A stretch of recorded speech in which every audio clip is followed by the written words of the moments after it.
Oops.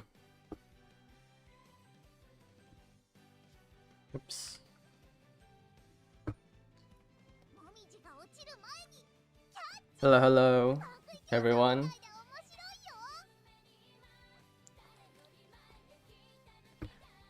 Happy Halloween. Waiting on, I mean, we gotta wait like another, what, 2 hours for the schedule drop?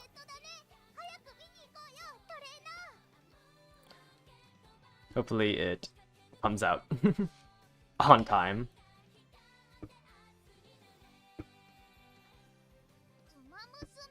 I don't really have anything planned for today.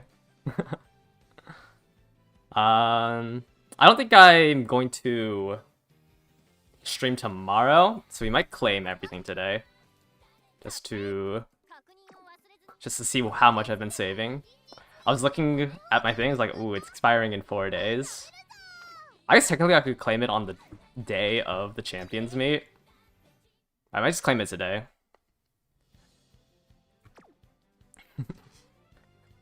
Saving for, what, 20 plus days?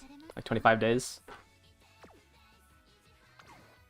We're gonna get 2 CMs again in November. Yeah, it should come out. I mean, I have the CM estimated for the 18th, I believe. Let me see. Yeah, I have the CM estimated for the 18th, so we should be having it in November. Like, at least, like, probably sometime during the 3rd week of November. So, I mean, there was 28 days between Leo and Virgo, so this should be, like, the shortest length between CMs. I also, like, keep in mind, like, these estimated dates are usually when registration opens, so, like, I'm expecting sometime between the 20th and the 22nd. Am I done with the Taiki parent? I mean, I have one that's, like, copeable, usable. But I would still prefer something better. Because the blue sparks on it are really bad. It's 7 stars of medium, but the blue sparks are 2 stam, 2 power, 1 speed. And there's also just not really good whites on the grandparents. I'd rather not use that one. I'm probably still in the mines.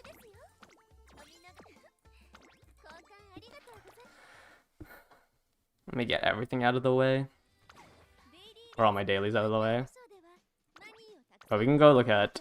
we can go look at the parent grinds I've been doing off stream. Am I gonna pull 100? No. I mean, it would be very tragic if I didn't get a copy of Rico in 100 pulls. Or like a copy of the rare Rico in 100 pulls.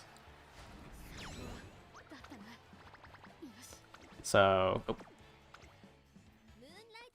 But I don't really want to pull on it, so I said this in the Discord, but I don't think I can do the power build with Rice Shower because I just don't think I'm gonna get the Rico in 10 pulls. Also, I think my parents are just too power heavy. I don't have enough stam parents to do a power build for CM4. It's not... No, yeah, but I just want, like, one copy. If I have a single copy of Rico, like, of the rare one, I can at least attempt to do other builds. Because, yes, the training is worse, but I think borrowing a Max Limit Break Rice Shower would let me explore more options. But because it's, like, not that strong, like, I don't think there's a point in doing it. One copy of... Nice HSSR and 400 pulls. That is unfortunate. Yeah, so I've done... What is this? Like... When did I start? Like 4 or 5 days ago? I've done about 40. 1, 2, 3, 4... Wait, 1, 2, 3... Actually, I haven't even done that much. There's only 25, right? I haven't done that many parent runs. But right now... This is probably my best one, but the issue is that the grandparents I used for this one, because I just don't have good medium sparks for some reason. All of my sparks are in turf. So, like, this spark list is really bad. So that's why I was doing some Symboli runs. switched over to Meiji Orion because I was thinking maybe I should redo my gold ship as well, but been just grinding away at the Taiki. This one was really sad. If this one was medium, I'd be a little bit happier. I've been using my borrow for this. Is it worth farming for parents with Unity coming out, or is it still better to... I think it's technically better to... I mean, it's technically better to farm in Aoharu, but keep in mind that, like, you know, we only have... Like, once Aoharu releases, you'll only have 2.5 weeks in between then and the... Probably 3 weeks, actually. You'll probably have 3 weeks. Trying to do your whole legacy in Aoharu might be a little rough. So, unless you already have grandparents set up, if you have grandparents set up, then... and you only need to do your main parent, yeah, then you can probably get away with waiting until Aoharu releases.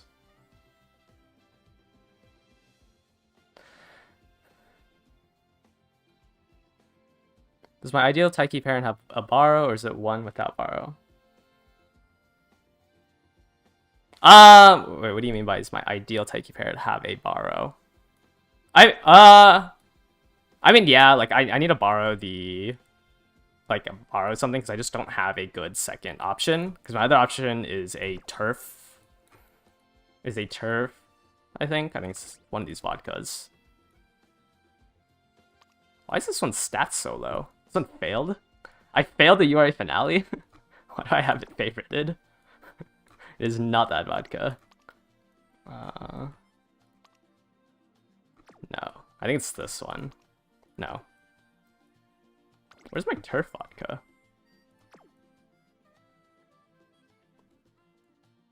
I should... Hold up. Sparks... Filter...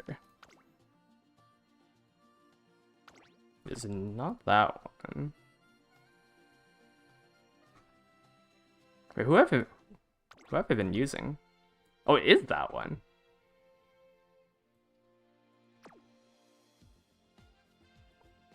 I guess I have to use this this one that failed the URA finale. Which kind of sucks. Like, my parents are just not suited for medium. I have a lot of mild parents. Probably because I grinded it a lot for Haru. Because I was grinding for the turf one. But I've been slamming the Maruzensky on one side. And then been coping with this gold ship, I think. Who just has 3 medium, 2 URA. Like, it's just been not... Parent farming has just not been good. Is it worth running a Ryan parent with mild legacies just to win the mild G1s? I think it is. It's hard to say because it's only like it's one affinity, right? None of the miles really go into a title, or at least a title that's not as like strong as, you know, getting the classics and stuff. So you can ignore the mile legacies for mediums. But I was trying to do Ryan with B mile, and she just loses too many for it to matter. Yeah, I was looking through my legacies when I was doing it. I only have 2 medium sparks, so that was something. Yeah, I really wish this rolled like. I mean, I think I would have done it with turf. Probably not with turf. But this is unfortunate. This one rolled Pace Chaser. But if I have to cope, I'll just use...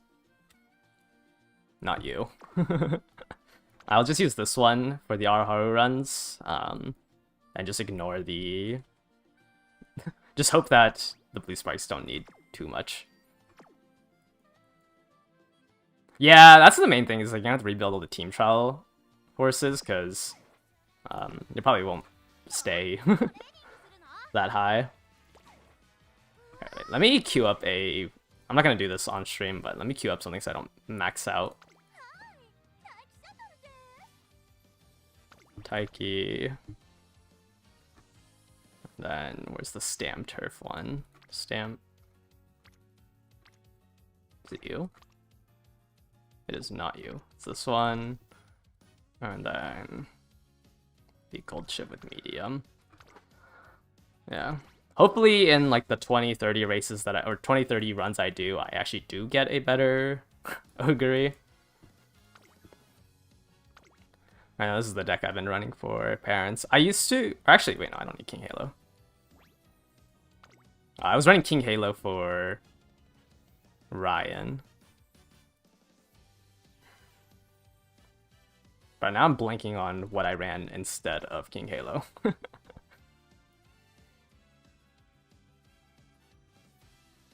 Kiseki, right.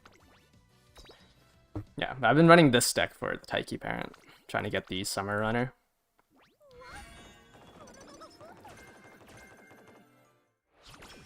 Get rid of the meta slave tag above my head.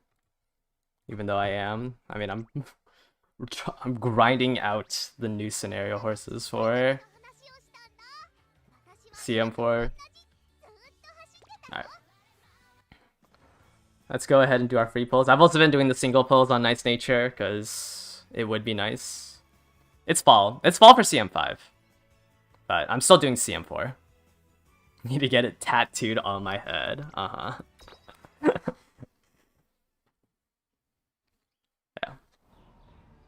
Whoa, no way. A rare card. It's fall, so you should be running Fine Motion for if you're planning on doing parents now for CM5. Alright, 2 pulls on the Uma banner.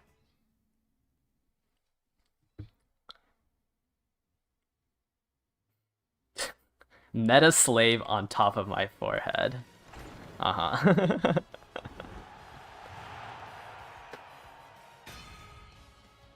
It's silly the comments are called rares. I've been getting a lot of 2 stars from these pulls. Let me see. How do I... Yeah, 2 star, 2 star, 1 star, 2 star.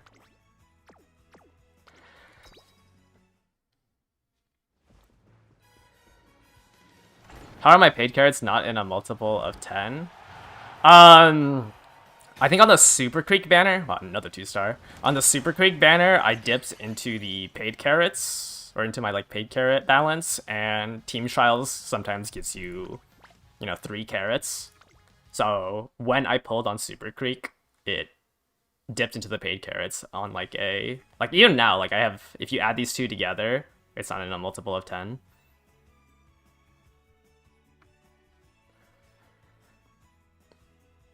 Yeah. Yeah, it's kind of annoying that the Team Trials doesn't give it in multiples of 5. You run Turbo for front parents for fast pace and Leader's Pride. That sounds fine.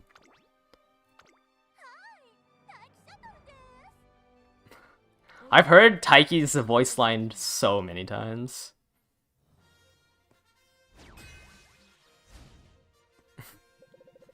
Are you...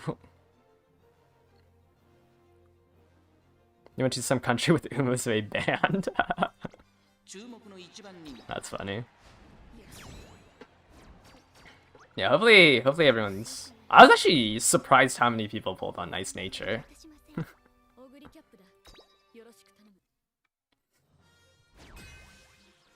Yeah, Uma Global is banned in Japan, because they'd rather you play the Japanese version.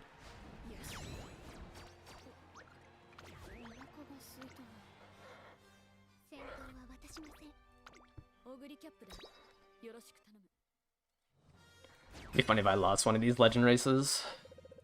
Which I think can happen if she rushes.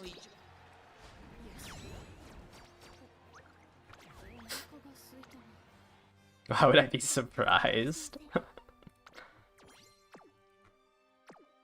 Alright, I think that's all the dailies I always say for stream. Because I always just forget to do them. Alright, let's claim all our stuff. Let's see. How many carries do you guys think I'll have? I have 8,500 now.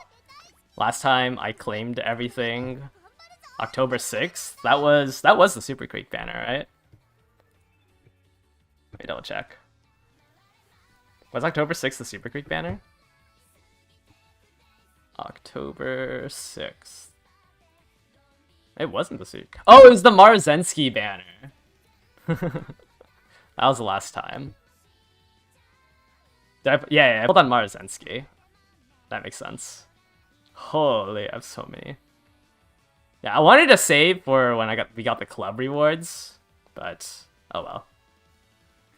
Yeah, it was the Super Creek banner. First 100 is wow, like nothing.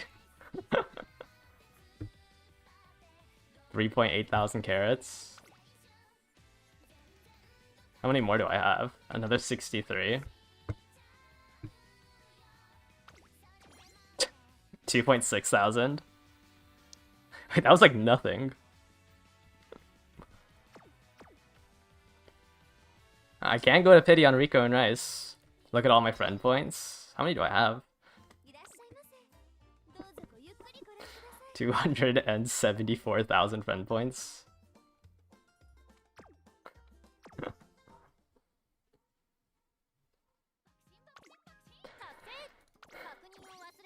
Am I gonna drop? No, I'm not gonna drop anything on the Rico Rice banner. I don't think, like, she's not strong enough, even if you go to pity on it. So I'm just hoping that I get one, because I was expecting to, you know, not get one. Alright, let's get these, just so. I had 15. I had a 10 pull in my missions. Nah, I'm not gonna claim my titles. Should you save your friend points for any future items? There's like some stuff that gets added to it. Like obviously don't like spend them on sashes. Like I don't think it's worth spending it like or like going to 0 on all the sashes every time. But you should generally get enough friend points to just buy anything that gets introduced in it. Yeah, I finished this like 2 days ago, I think.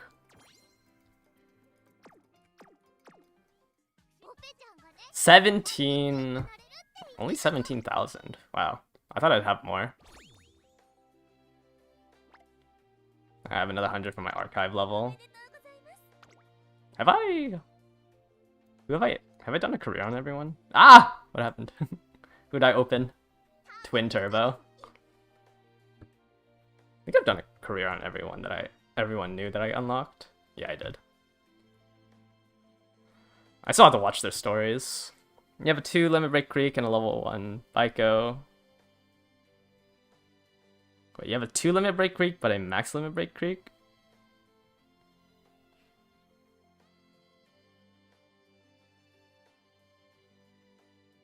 Oh, max Limit Break Kitasen, okay. On a different stream say that 1 Limit Break is usable on Baiko. I mean, I think Baiko is generally better than Halo. Halo feels really rough with a 0 race bonus. Like, you're losing a lot of SP. I don't know. Since I've used Halo a lot. And, like, losing the race bonus on her does feel pretty bad in terms of skills.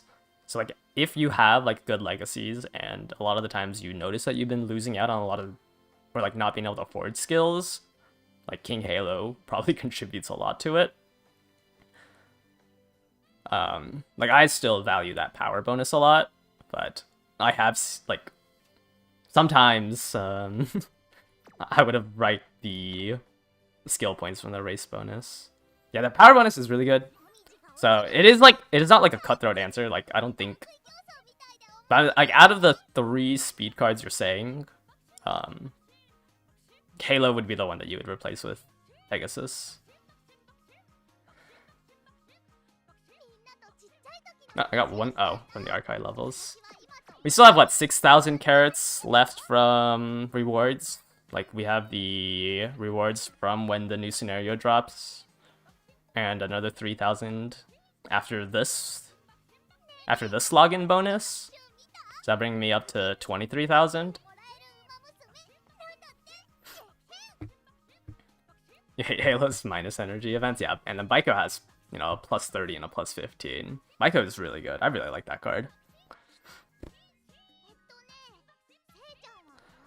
So yeah, once again, I think I'm skipping this banner. I just don't really think going to pity is worth it. Unless like I get like, I don't know, 3 copies of the SSR Rico in the 100 pulls, maybe then I'll decide to go to pity. But most likely, I'm just gonna go for Oguri, Haru, and probably Fuku. Like, those 3 are the banners I'm going for.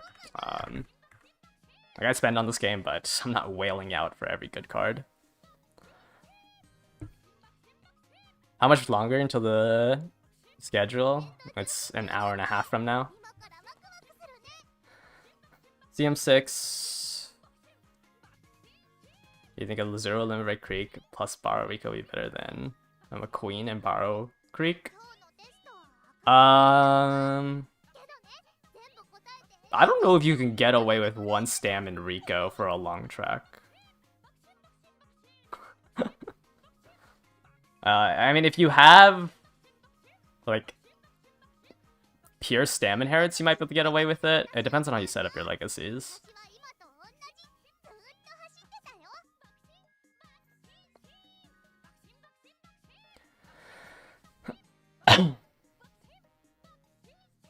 You get 1 copy of Baikas you can pull on her banner. Yeah, she's pretty good at Max Limit Break. Like, I think, you know, she's on the same level as Bakshin. Or, sorry.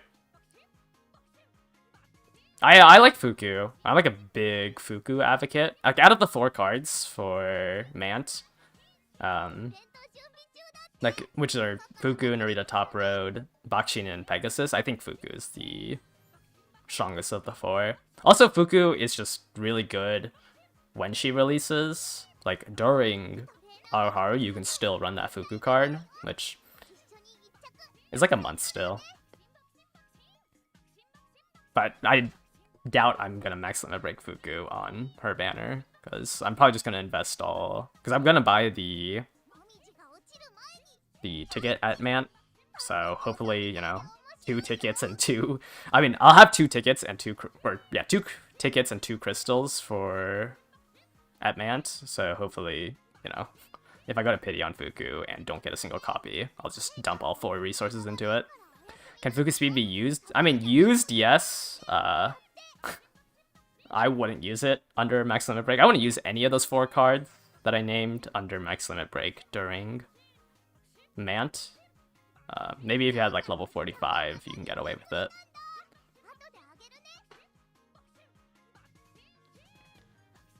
I've seen a lot of people say Wit is really good. Yeah, Wit. I mean, I think... Okay, so like the big reason why we're going to be moving away from speed is because Aoharu has a mechanic where... Aoharu has a mechanic where like your support, like random supporter cards will join your deck. Right, so you can run 4 speed cards, but the odds of you getting all 4 speed cards, like, you're not going to see quad rainbows. Like, that's the big thing about Aoharu, is that if you run more than, like, 3 of the same supporter card, or the same stat type, like, it's going to be really unlikely that you see them on the training facility. Because the issue is that, like, the issue is just... Even like with high specialty pyro and stuff, if the other supporter cards just show up on the facility, they kick your supporter card out, right? Because you can only have 5 icons on a training facility. So you just see a broader sense of a deck. Where did the 2 crystals come from? We'll get the first crystal. We'll get the first crystal at Agnes Digital. They give you a full crystal here.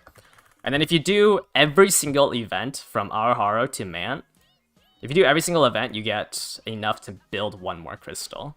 But I'm saying, like, at the first anniversary, you should have another crystal made. It's probably like a little bit before Mant. Like maybe like a month before Mant, you can create the next crystal. Are we moving towards a Wit meta? I think long tracks, it's probably still hard to fit in a Wit card. But generally, yes, you should be seeing more Wit cards in your decks. Like, now, you know, the whole Uma Musume is a Wit game is true. Aoharu, it's really hard to slot in a Wit card, but just, like, how not R, sorry. URA, it's hard to slot in a wit card, but how every other scenario works going forward, like with the scenario mechanics, you can just slot in wit cards now.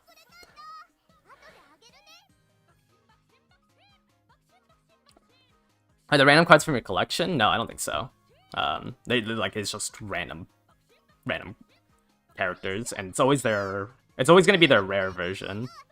Like any character that can join will just be their rare version of the card.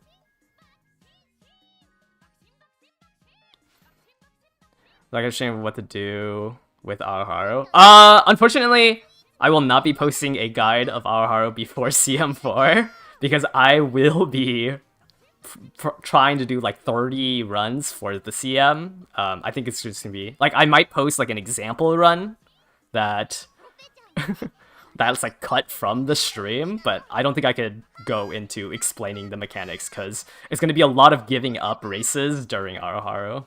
Like I'm just gonna sweat it out. I'll try to do like small explanations during those runs, but I'm planning on doing like 30 to 40 runs and like giving up runs as soon as the scenario releases. Yeah, I can do it on stream. Like I can explain my thought processes behind the decisions, but I don't think I can do like a full guide.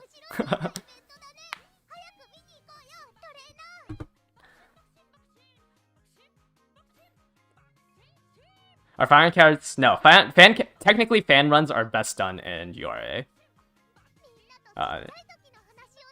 Like you won't get more fans in newer scenarios. Did I pull for no nut? No, I'm not gonna pull that. Like, I don't know. I don't really have fun whaling. So like it's just not really something I enjoy doing. Not saying that I'm not a whale. Like, what I've spent like $200 on this game now. But I don't really want to spend another. It'd probably be what, another like $400 to Max Limit Break Nice Nature. It's just not something I really like doing. You do, you're a gambling addict. Is the marathon for the Aoharu release confirmed? Yeah. Actually, I think even if they like somehow, you know, like test your UMA and don't allow them in URA, or sorry, in Aoharu, I'll probably still do it. I got the time off for the 6th and the 7th, the Thursday and the Friday, so I'm just gonna marathon those two. I'll go over it again on stream, but we should be getting both crystals, unless for some reason they hate us. Like unless they for some reason hate us and they aren't gonna give it like they did on the on the Japanese server, we should be getting both of them. Okay. Yeah, we'll go through all this docket once the schedule releases. But this was on September 20th, 2021. Which is a day after digital release. It's not during digital. Or it's not released with digital, it's a day after. Am I taking paid? Yes, I am. Thankfully, they announced it sooner. I don't think I could have gotten it off if I didn't, you know, ask a couple days ago. So I was able to get it off. I can get 3 in a 10 pull. That was crazy to see. 3 Nice Natures in a single 10 pull.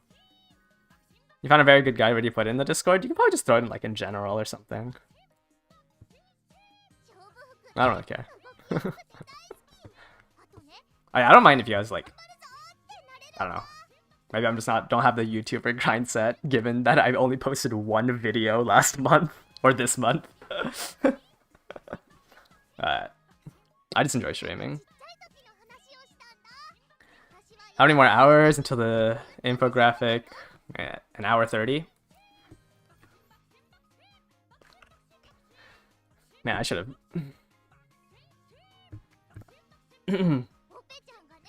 Yeah, I'll keep answering questions. I don't know. I think I got bored of practice room matches after doing like 300 of them. I think like at a certain point like you just should understand it.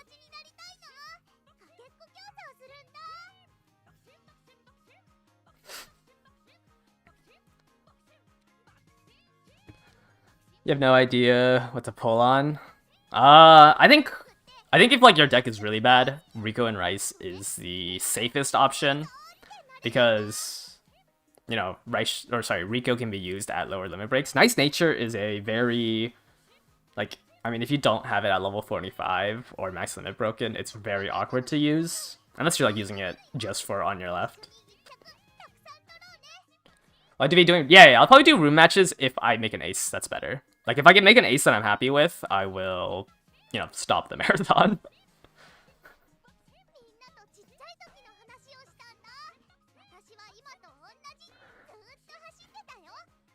Your Nishino Flower SR. Hackle it. Nishino Flower power is very good. I think she's gonna be very good for the next CM. In an ace deck. Getting that early charming, like, definitely makes your deck's a lot stronger. She has 15% race bonus, so at max limit break, of course. She has 15% race bonus, you get a lot more SP, which is pretty important. And then she also gives you the standard distance, the firm conditions. She gives updrafters for late surgers, pace corners for pace chasers. Like I think she's a very good card for an ace deck. I think the Baiko Bakushin banner is a good banner to pull on. I still think it's a good banner to pull on. Like yes, speed cards are like less used in the future. The issue with all four of those cards is that they all don't give good skills.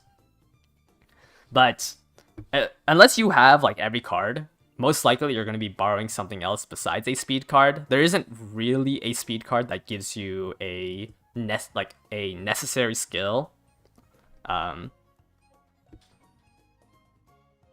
a skill that's like so important that you would use your borrow slot for. But I would say they probably fall off, you know, around like definitely around when Condor Pasta Speed releases. Because there's just not really that many. Actually, all four of them kind of fall off for front runners if you want to grab Marusensky Speed. Like this card is really good for. This card is really good for front runners, and you'd probably be running this plus Kitasen. So I'd say like this is probably like the first instance of when they start falling out of favor. How long is the window for the Araharu Aces? It should be 36 hours. Assuming that it releases on the daily reset, it should be 36 hours. Because it's 24 hours, and then plus the 7 hours. This is not... Yeah, never mind. About 30 hours should be the window. Because it resets 7 hours after daily reset, DCM.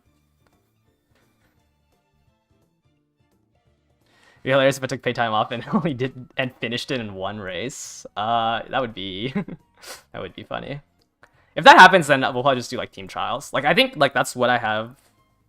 Like I'll chill out, and then in the marathon I do team trials and then go slower so I can explain the mechanics. Is the schedule gonna reveal if it's a free 10 pulls for multiple days or just one free 10 pull? I mean, I think if Rico and Rice, which it should, releases exactly on the 6th, it should just go all on Rico and Rice.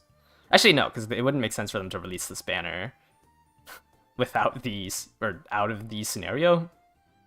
I guess it could happen. They could release this banner after the scenario. That would sound stupid.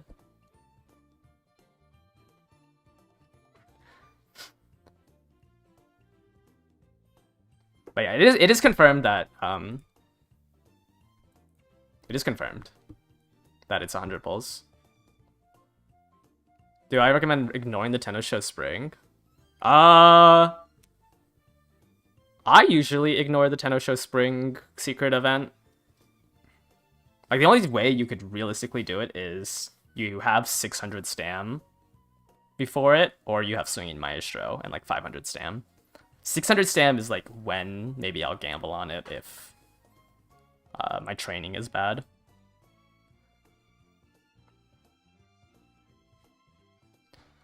No, it was confirmed 100, right?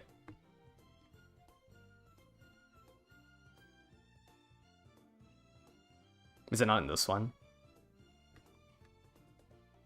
Wait, was it confirmed 100? It might be on their Twitter.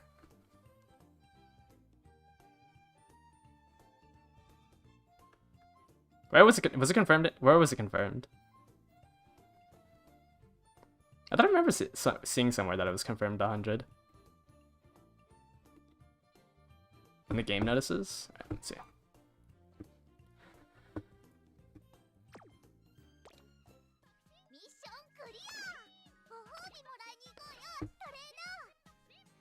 Yeah, I mean, 600 usually is enough to get second, but I don't think that gives you enough.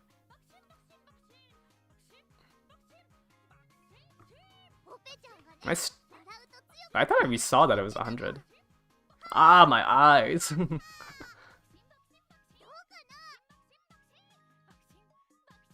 Oh, yeah. Wait, yeah. November 6th to 16th.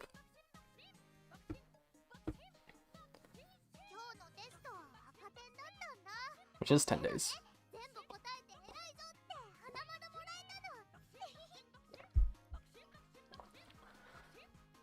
When did the single pulls end? In a week from? No.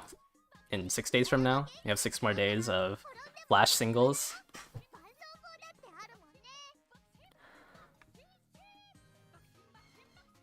Yeah. And someone asked me what I thought the maintenance was. I'm pretty sure it's just porting over more stuff, because when I data mined all the information in the game files stopped on November 11th. Like, I posted the banner for Fukukitaru and Rice Shower and Rico, but the Akebono banner I couldn't find. So I think they're just porting over like the Umas, the banners and stuff for the next scenario. Gonna be all the quality of life. Yeah. So like, I think my hypothesis would be solidified if Akebono released on November 11th.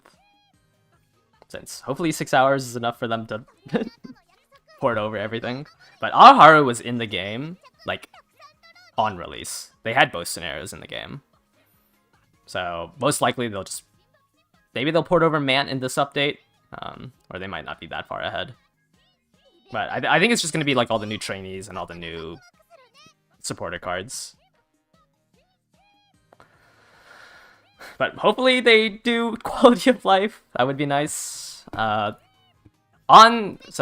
the first quality of life that's coming out soon is at, I say soon, but that's still like 2 months away. Was Metro Dover. They gave you more stickers. So like when you do your veteran legacies, you can do more stickers than just the carrot. And then they did borrows at the New Year's. At the New Year's event, they increased our borrows to 5.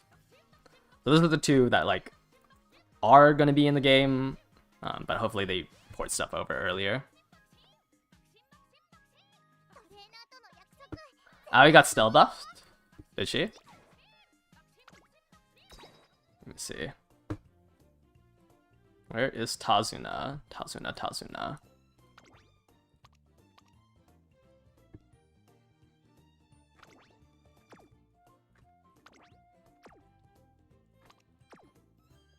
Well, what did she get buffed with? She gives +9s at the end?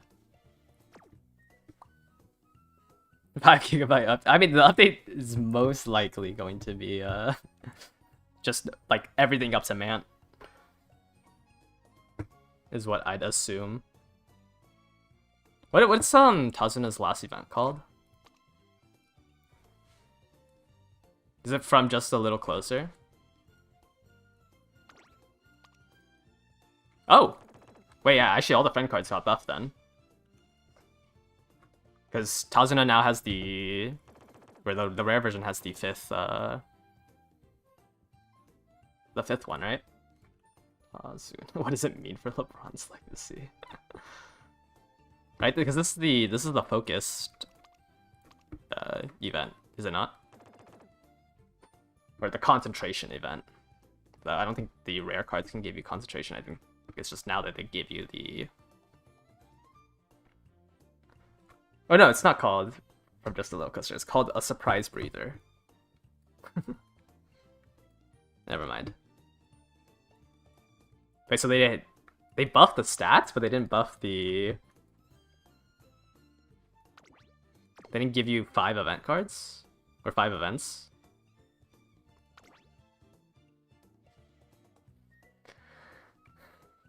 I thought those two buffs were coupled together. Like, the increased scenario stuff and the 5th event being on the rare cards. Why would they buff just Aoi and not Tazuna, though? That feels weird. I'd have to double check. Let's see. Where is the friend stuff? Friend. This is during Mant.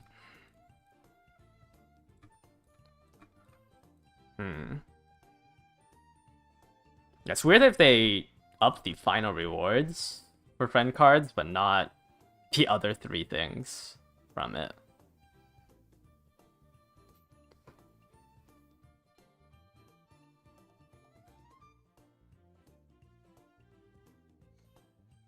Like, that's what I mean, because it's like all of this happened at the same time, so it's weird that they buffed the rewards from the final event and not, you know, the other 3 things that was changed. This game has a lot of hidden mechanics. It does, yeah.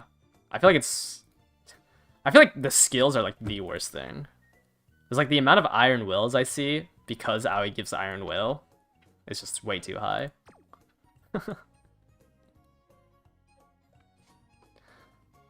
But yeah, that's weird that they would change her, but not Tazuna. So actually, I don't know how it would affect the future cards, since if it's just stealth buffing Aoi.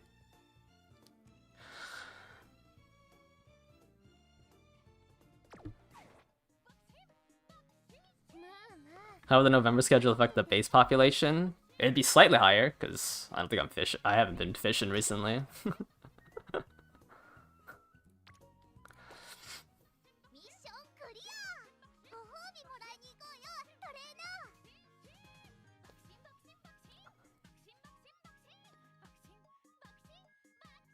Yeah, like, I don't know.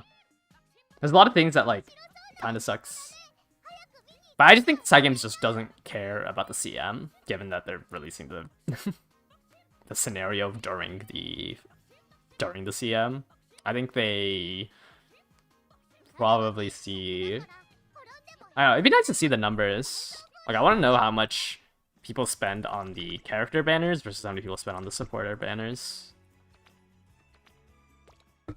I'm assuming that, like, business-wise, it's better for them to release the scenario faster. Which is why they decided to do it. I mean, I think I'm just, like, coping and making a whole bunch of assumptions as to why they would do the CM, or the new scenario during the CM.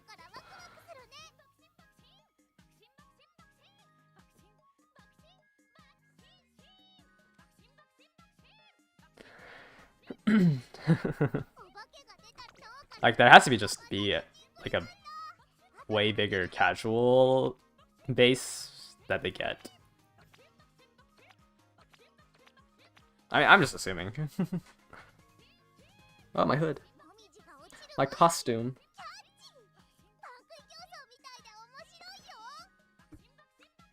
Yeah. Oh, I should probably go over. So yeah, this is everything that I think is going to come out on the schedule. Like, we should obviously have the Leo Cup, because that starts in 2 days now. Starts on the 2nd. We have Fuku Kitaro's full armor, and the supporter banner, the Rice Shower Rico. And then we have the half anniversary celebration missions that should release at the same time as Rico and Rice.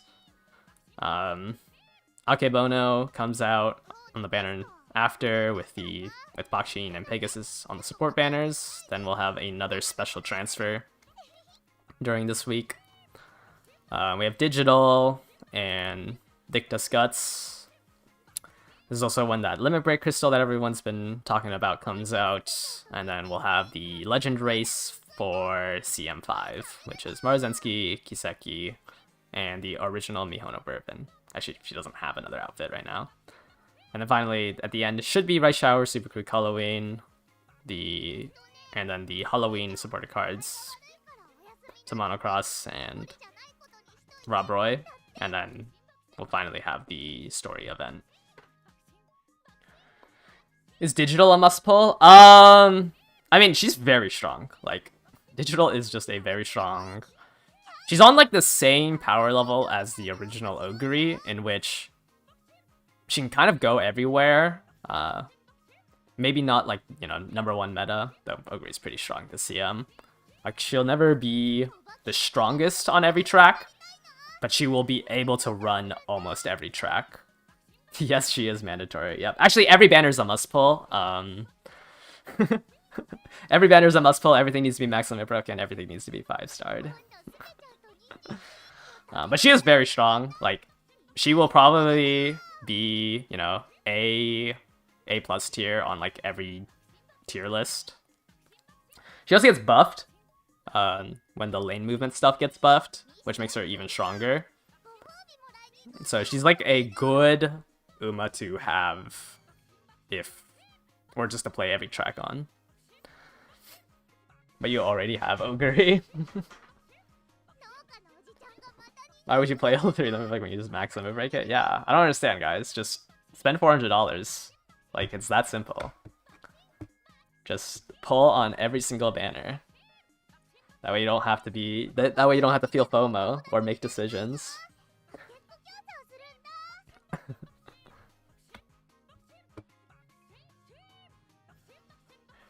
Whoa. Man. I have a lot less carrots than I thought I would. I thought I would hit 20k. I guess I'll hit 20k tomorrow when the club rewards comes out.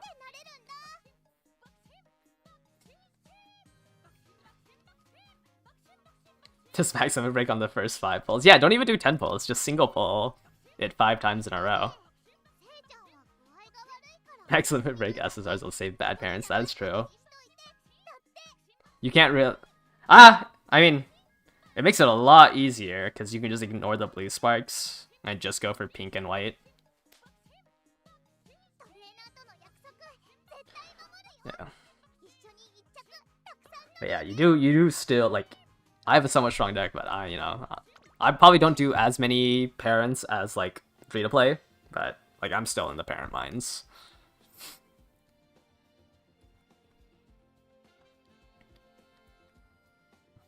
I just gotta cope on my Taiki. Hopefully I can hit a better one in the next 6 days. But I really don't want to cope on the one I currently have. Yeah. 1,040 careers completed. Actually a lot lower than I thought it would be. I think I've been on like a slight burnout from just the end of URA. Like I used to do what 8-9 scenario or 8-9 careers in. I used to do 8-9 careers, but I think I dropped down to like 7 for the past month. Actually, how many days has it been since Global launched? You have more than me. 400 plus night nature runs. That's crazy. Been 129 days. What is that? 1040 divided by 129. That is my task manager, not a calculator. 1040. I think it's also because I've been giving up a lot of base runs. Yeah, 8 careers a day on average. I used to play all of my careers to the end, but that is just not worth the time. How is this desynced from my total careers done? How do I have 1039 here, but 1040 here? What? Yeah, there's not really much to do. I don't know, I think it's a good thing. You know, everyone's kind of on the same foot at the start of Araharu, if you want the Araharu spark. But yeah, it feels weird not, like, doing my ace runs now. Oh, one career is the tutorial, that would make sense.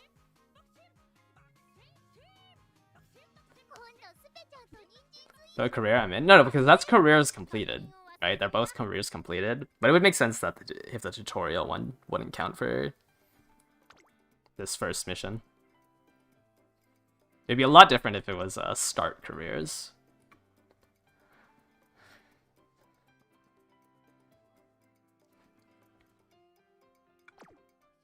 How much longer is the... They have 89 days of the double rewards. Man, this is gonna be sad once this one disappears. Cause I'm gonna bleed so many more carrots. I feel like doing like the 20 races during a parent run, it's like maybe like half the runs you get the 10 carrots back from this increased rewards. But once that disappears and you only get 5 carrots when you get the carrot, it's gonna be rough. Surely they just give it back. I don't know. I don't know how often they do this event. Yeah, the rewards, this has been in the game since the start. That's why when you look at like Game Tora and stuff, they say that you only get 5 carrots or 1 sash, you know, 1 shoe. It's because we have an event going on right now. Is Furious Feet still going to be relevant in Mant?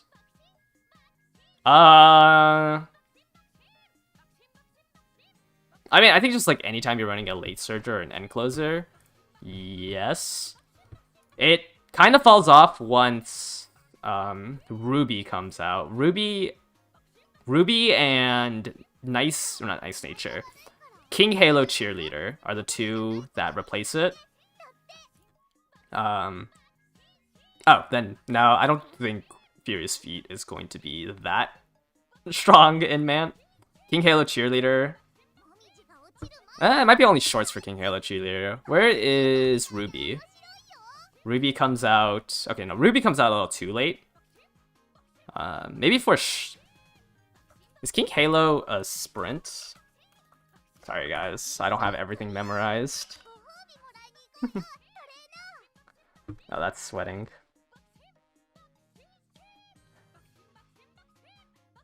Is less straight. Okay, maybe not King... Maybe not for Miles. You can probably still get away with Furious Feet. Because this is more so for sprints. Yeah, this one's more so for sprints and not really... actually, no. It works on some Miles, like CM3. Having this unique would have been good, right? But if it's like CM5, where the final straight is a little bit farther away, it's a little awkward to use. So I think Nice Nature Cheerleader is used sometimes in Miles and used in sprints. And then Ruby is the card that I'm thinking of. Ruby. This power card, but this doesn't come out during Mant. This comes out during Grand Live. Wait, why am I looking at her stats? But this is Lightning Speed is what... Lightning Speed is the thing that kills Furious Feet. Which if you... If you're going to overtake someone in the while you're 5th place or lower during the late race, you get acceleration. So this one doesn't care about... This one doesn't care about if it's a corner or a straight. This one is just if you are overtaking someone, gain the acceleration. So, and at that point, at 1.5, you should have enough mid-race skills where your goal is to enter the late race with more target speed than the other people. So like you should be using a lot of mid-race skills at the 4th scenario. And you'll use this as your acceleration rather than gambling on Furious Feet. I think it's worth polling for the Ruby card so you can... Or just borrow. There's not that many sprints in Miles. I always find it weird to recommend like a distance-specific card. Because there's just like... Unless it's a medium card. If it's a medium card, I'd recommend it. But for me personally, it's really hard for me to be like, this card is really good on sprints and Miles when... Like there's like it's not like every single CM is gonna be on a sprint or a mile. But yeah, this is what will probably kill Furious Feet. Because yes, Furious Feet, you know, is more acceleration, but this one isn't really gambling. Like, because all you have to do is overtake someone back there. Can use the same late aces from Cancer in Virgo. If you don't do your ace in Araharu, like, you can get a... It depends on how much you value, like, 200, 300 wit, right? Because you should be able to get a lot more wit in a running, like, 2-speed, 2-power, or maybe, like, 2-speed, 1-power, 3 wit. Actually, you probably run Rico, so probably, like, 2-speed, 1-power, 1 wit. Or, sorry, 2-speed, 1-power, 2 wit, and Rico would probably be, like, the average deck. So, like, people will just be getting a lot more wit. So I wouldn't try to use the same aces from Cancer and Virgo, especially since On Your Left is now on a wit card. Makes it a lot stronger. Think about pulling... Yeah, I mean, even in my banner thing, right? I think I said it. Yeah, like, in here I said there isn't enough long tracks for me to recommend pulling on this banner. Like, at least Manhattan Cafe, if I can find her. At least Manhattan Cafe is a wit card. Like, Symbolic Princess just doesn't give enough stats as a stamina card to run it. Right? Because generally, you only, like, this far in the future, you only run one stamina card for long tracks, and that stamina card better give a recovery skill.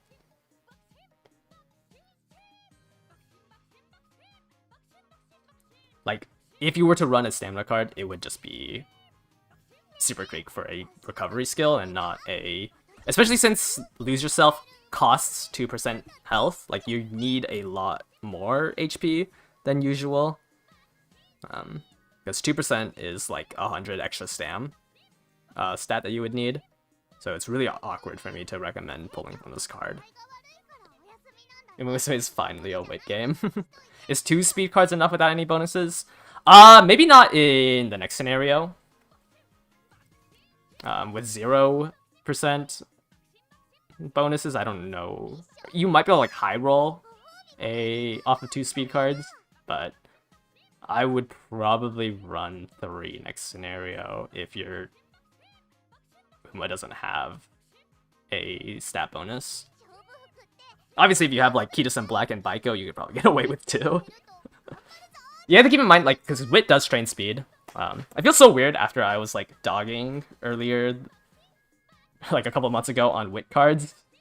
But Wit does strain speed, so... You know, 2 speed, 2 Wit can get you to 1200 if you get lucky enough. Wit gaming. Yeah. It's gonna be nice. I think Aharu will be a pretty good breath of fresh air.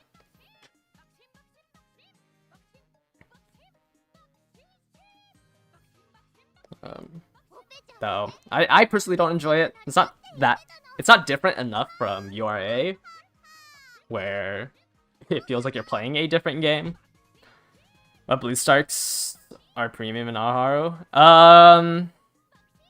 Power, Wit, and maybe Stam for long tracks. I don't think you need Stam Sparks on medium tracks anymore. But yeah, probably Power, Wit. All you want is a decent Rico and a max limit break Baiko. What time is it? We got 1 more hour. I have to kill 1 more hour. Bruh.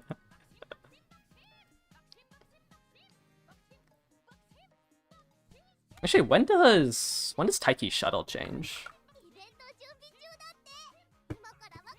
We can do some game lobbies. What's Taiki shooting for? What? Is it not called shooting for victory? Victory.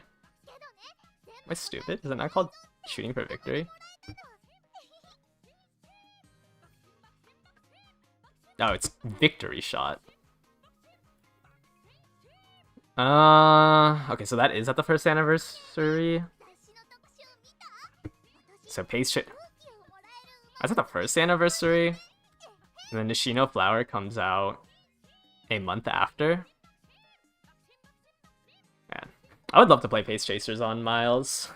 I wish they existed.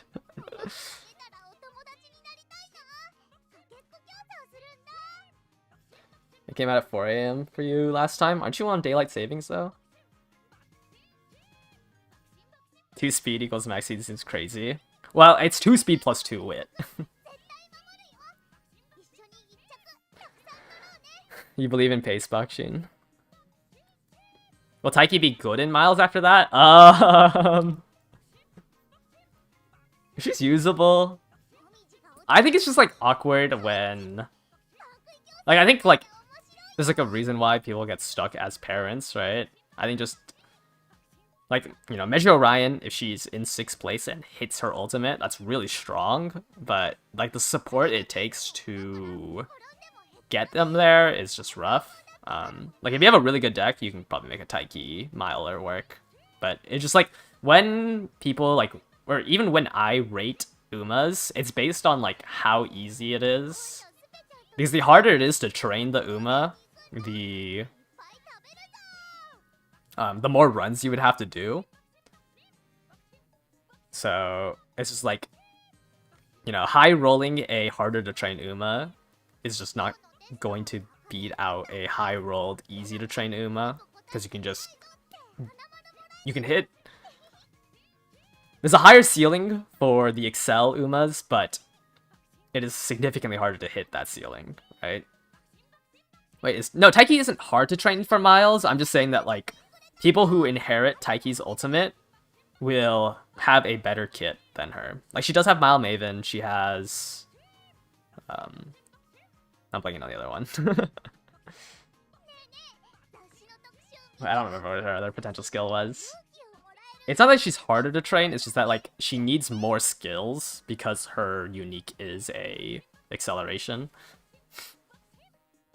What initial high roll better? What initial Uma would be good / viable for a longer time? Like what do you mean initial, like a launch banner Uma? I mean, all the launch banner stuff are viable as parents, right? I think, like, out of the initial ones, Ogre is probably the strongest, and then Ogre dies when Christmas Ogre comes out. Skills only help front is a crazy saying. Saying that mid-race skills only matter for front is, I think, just inherently wrong.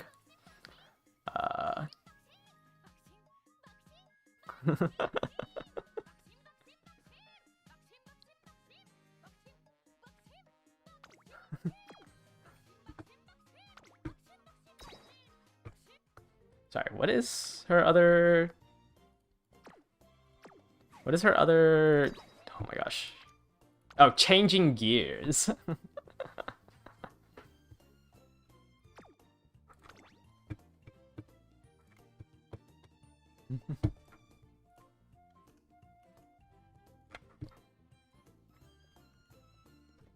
Oh my gosh, that is funny.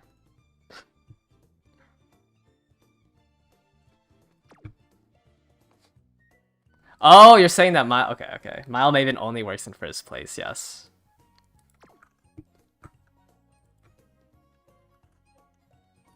Which does make her make it useless on a Pace Chaser Taiki, which she needs to be for 5th to 3rd place.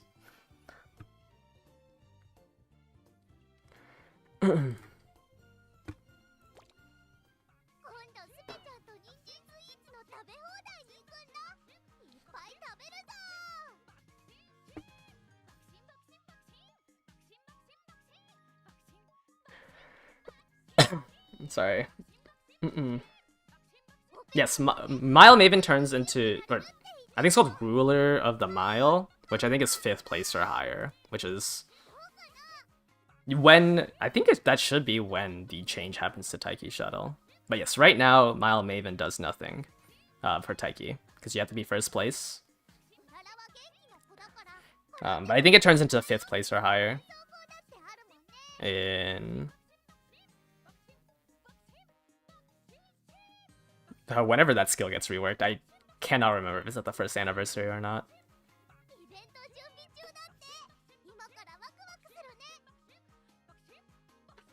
Who's my favorite Pokemon? I really like Piplup. Piplup was my favorite. That was also my favorite gen of Pokemon, I think.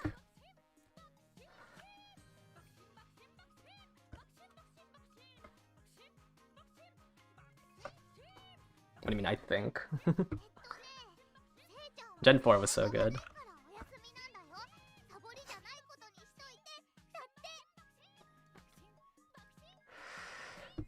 I haven't played any of the new Pokemon ones anymore.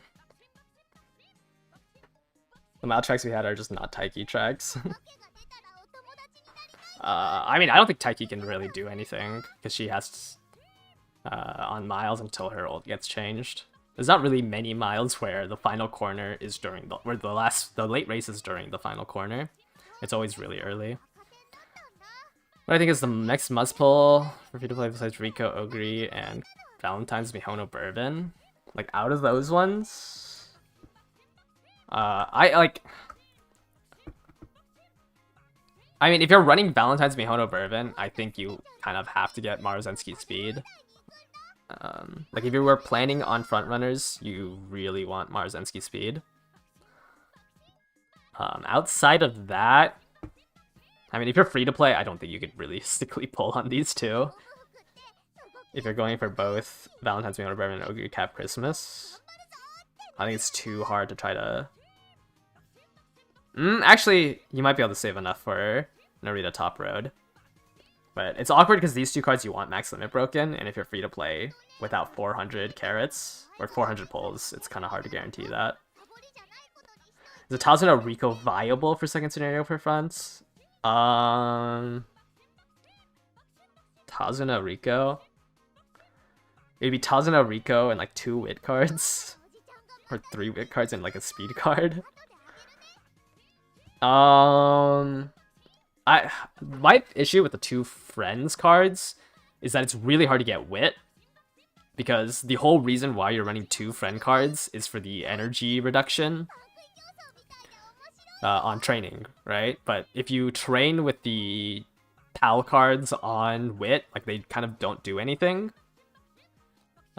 So I wouldn't run double friends for front runners.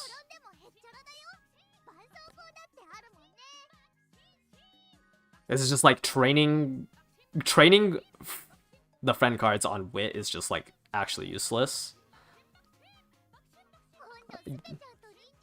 Like, I think you can get away with it. It's new bait. I think the build can work if you're not building front runners. I think it literally only works on non-fronts. It's just because, like, if your friend lands on wit and you train wit, like, it's just useless. Because you just lose out on the whole reason why you brought the friend card. You can save the selector. It will not expire. It just never updates. Use the Sam. Yeah, you would use the Sam Suzuka for concentration, but it's awkward trying to slot in Sam Suzuka outside of mediums and longs. Yeah, but you can't really stat check as a front runner. Like, a front runner is like the only position out of those 3 that cannot stat check. It is a skill and wit position. But like a gold ship or a Ogre or Agnes Digital even with double friends can stat check through CM. But I think like front runners are like the only ones that can't stat check. Like, you can have because like you're not gonna get high wit. The double friend realistically can get you 1200s in speed, stam, and power. I just don't think you can ever get wit that high with the double friend card. It just doesn't give you enough like benefit. Because you're when you're doing a wit build, you're already skipping turns. You don't need the friend card Where you don't need a second friend card to help you skip 4 turns, if that makes sense. But I also just don't think the build's that great. Because if you can't use it for frontrunners, you don't need concentration or rushing gale on the other two, so, or the other position. So I think the double friend build is kind of weird. It just literally stat checks.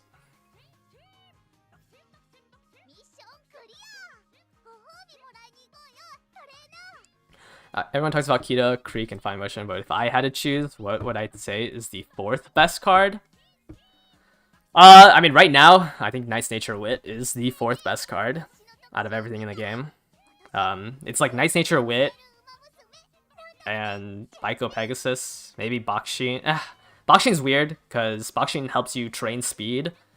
I think, like, you know, running Kitasen Black and Bakshin as your only 2 speed cards would be more effective than running Pegasus and Kitasen as your only speed cards.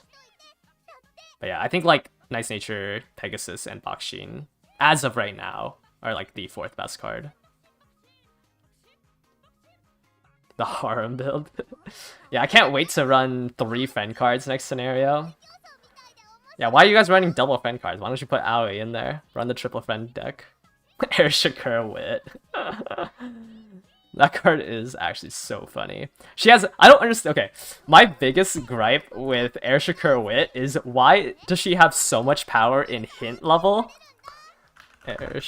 Like, why does she have hint level 4 and hint frequency 60%? Like, I feel like a lot of her power goes into here when she only has 3 skills. Like, this is what makes me the most mad about her card. Is that, like, this hint frequency stuff for 3 skills is crazy. And it's for, like, a skill that's for jamming, a vision skill, and then pressure. You want to hit the stat hints for the 6 wit, 5 skill points? Sure, after you prune the 3 skills, you can start getting +6 hint from, or +6 wit from her. All that because she has a 20% rainbow, and what, a 45% mood bonus, and 5 TE. I hate that. This card actually makes me so mad.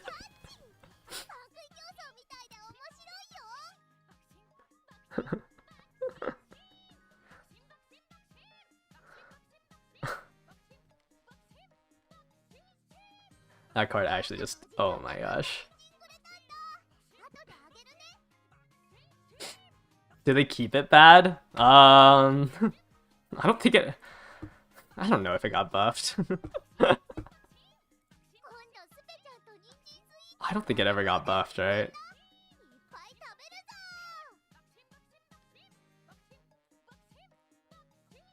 Did he get buffed? I don't remember. I can see she gets 2 more skills.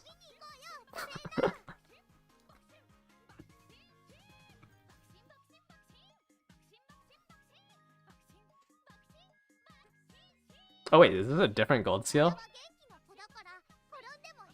Ah, 0.1 acceleration on the final corner in the medium track.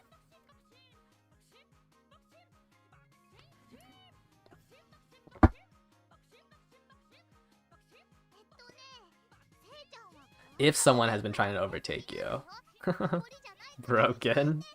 I didn't realize they literally changed everything about this card.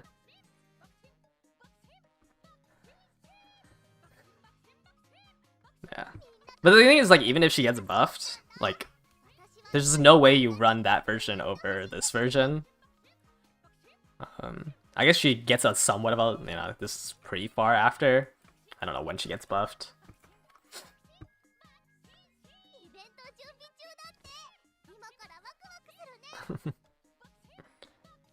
A fake currency because the Excel would help you hit your new target speed. I guess technically, yeah.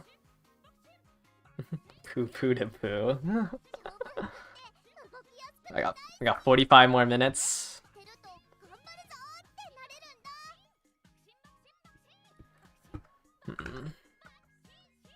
How far away would this banner be?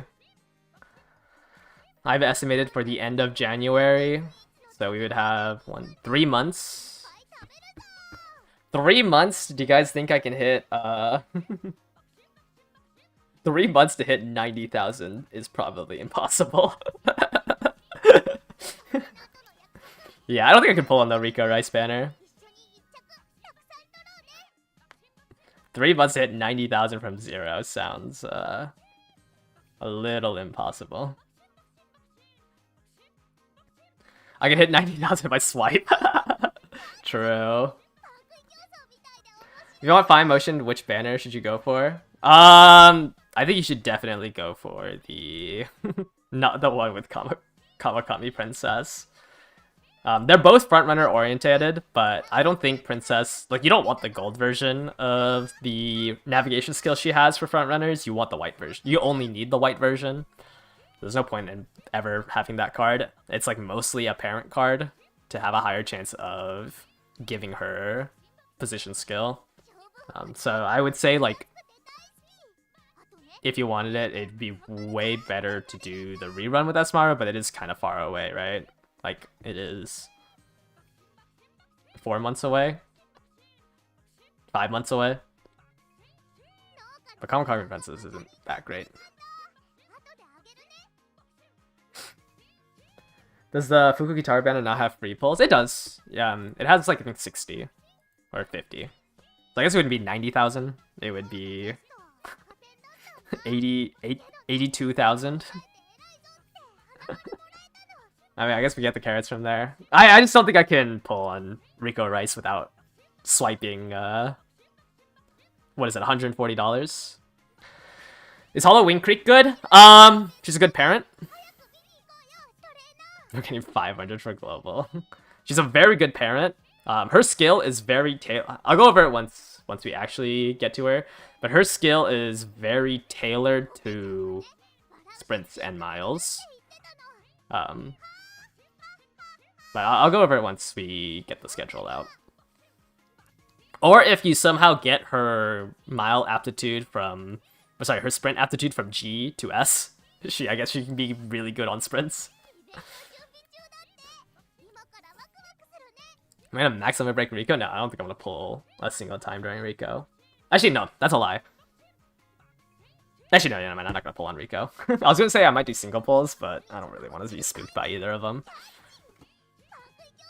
Is the Fuku banner better or the Top Road banner better? It literally just depends on how many carrots you have. They both kind of do the same thing. I personally prefer Fuku. I like her initial stack up for Mant. But her and the Top Road do the same thing. But you have to maximum break both of them. It's free to play. Do you think saving 400 pulls for important banners is more important than pulling on banners at 200 and hoping you hit one of them? I think, like, as we get further into the future, where there's, like, less cards to pull, I think, like, the reason why, you know, it feels like we are being sapped of all our carrots is because your deck just currently isn't good. But, like, if you have Kidus in black, and, like, you look at El Condor Pasa's speed, you have to just think, like, how much of an upgrade is it really? But generally, yes, you should be saving up 400 on a banner. But crystals and, like, the selector tickets definitely helps it.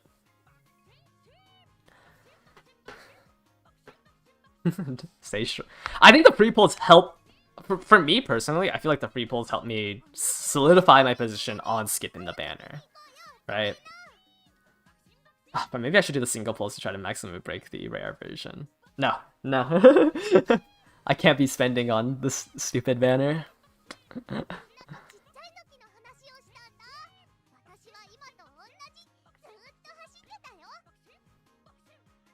You only found one Super Creek with a Miles Spark on Chrono? What are you looking for a Super Creek for?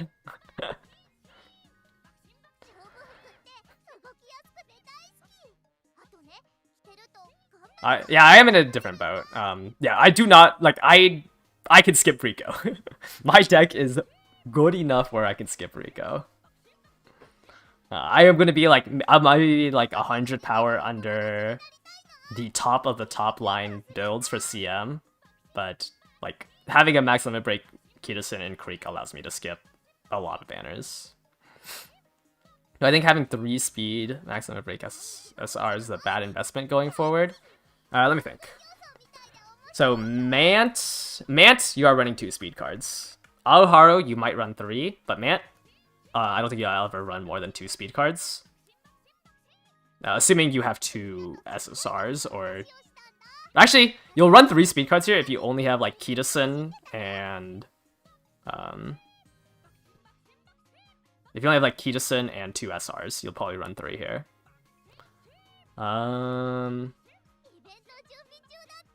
Grand Live, you run 2 speed cards. Grand Live is, like, 2 speed cards, 3 wit cards, and the... and then you would place a wit card for Stam. For other, and the, and Light Hello. Grandmaster? Yeah, no, I don't think you realistically, unless you're don't have, like, if you have 2 max limit break SSRs, you don't really run more than 2 speed cards.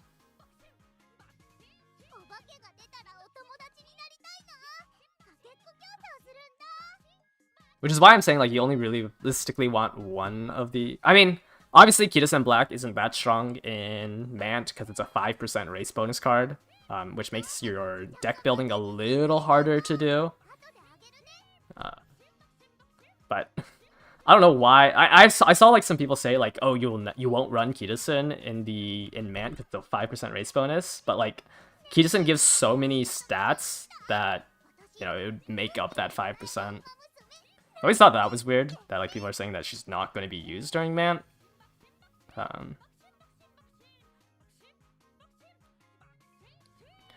Like, I think you're gonna have to run Kitasen Black. Like, if you don't run Kitasen Black while having it max limit broken, I don't think the rest of your deck is gonna be good enough to warrant dropping it for 5% more race bonus. Yeah, like, my personal opinion is, you know, you borrow a Nice Nature, Wit, and then you run 2 more 15%, so you have 45% there. And then you run 2 10s and a Kitasen. You thought it was, you want those 15%? Yeah, you want to run 3 15% so you can run Kitasen Black for 70% race bonus. You consider pulling Duramente, but you have Pasa and Kitasen speed, you probably don't need her. Yeah, I mean, it's just like sure, a Pasa and a Duramente is stronger than a Pasa and a Kitasen, especially since Pasa gives Professor of Curvature. You don't really want to be running 2 cards that give the same gold skill. Because Duramente gives you Never Give Up. Which is why it's like kind of awkward for me to recommend Pasa. Now, Pasa does give you the option to grab the... I mean, if you're whatchamacallit? If you're running Pace Chaser or Late Surger, you should pick up Pasa because you can just grab the... you can just grab the other version. Like, you don't need to grab Professor of Curvature. So this is an acceleration skill. It's just like, it's awkward to run 2 cards that give the same skill. But I think if you were playing Pace and Lates a lot, you would want the skill you would want this card just so you can play the CMs that this skill would work on. Which I don't remember off the top of my head how many CMs this one works on. But it's an acceleration skill, so there's like only specific CMs that would work for. How much race bonus should you need for Mant? Yeah, like 45 to 50% if you're not going for a race bonus deck. I think like a race bonus, like the 70% race bonus deck where you run 3 15%, you can only do if you have like basically like Kitasen, Creek, and 1 more max limit broken speed SSR.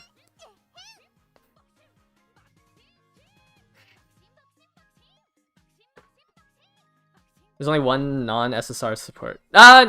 Okay, so if you wanted to do the, like, once again, this race bonus build where you run the 15%, you can't really do as a free-to-play. Unless you got really lucky on one of the speed SSRs. Because otherwise it's just better for you to borrow Fukukitaru or like another speed SR and not go for a 70% race bonus deck. Yeah, 50% would be around, like, either you do the Guts build, where you run like 5 Guts cards, but that's like really free to play. I think if you guys are playing from now until Mant, you guys should be able to just run a 50% race bonus deck. What am I trying to show? But from now until then, there's 3 cards. There's 3 cards that come out that let you do that build. Where is it? How do I check it? Race bonus. So the 3 cards is Admire Vega. I think it's gonna be really hard to max limit break. People talk about this as like a 15% race bonus, but this comes out on the Tornado Top Road banner. I think it's gonna be really hard to max limit break it. But Marvelous Sunday is an event card. This comes from the Christmas event, so you should be able to max limit break this. And then hopefully, you know, you have Nishino Flower, or I guess it's just Nishino Flower. I guess it's just Nishino Flower, Admire Vega, and Marvelous Sunday. But from now until Mant, if you want to do the 15% race bonus deck, or sorry, the 70% race bonus deck, it would be Marvelous Sunday, Nishino Flower, and then you'd borrow a Nice Nature Wit, and then you run Kitasen Black, a 10% race bonus card. You know, it could be... it should be Speed or Stam. Why is Fukukitaru important for Mant? During Mant, you almost never train. And you do a lot of racing, right? These initial stats here really help with winning the G3 miles. Like, she is almost solely here to lower the amount of times you lose G3 miles. That's like literally the only reason she's in it.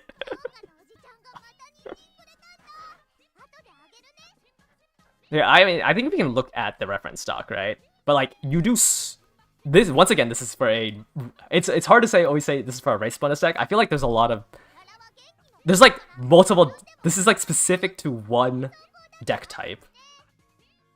But if we go into here and go to advancce.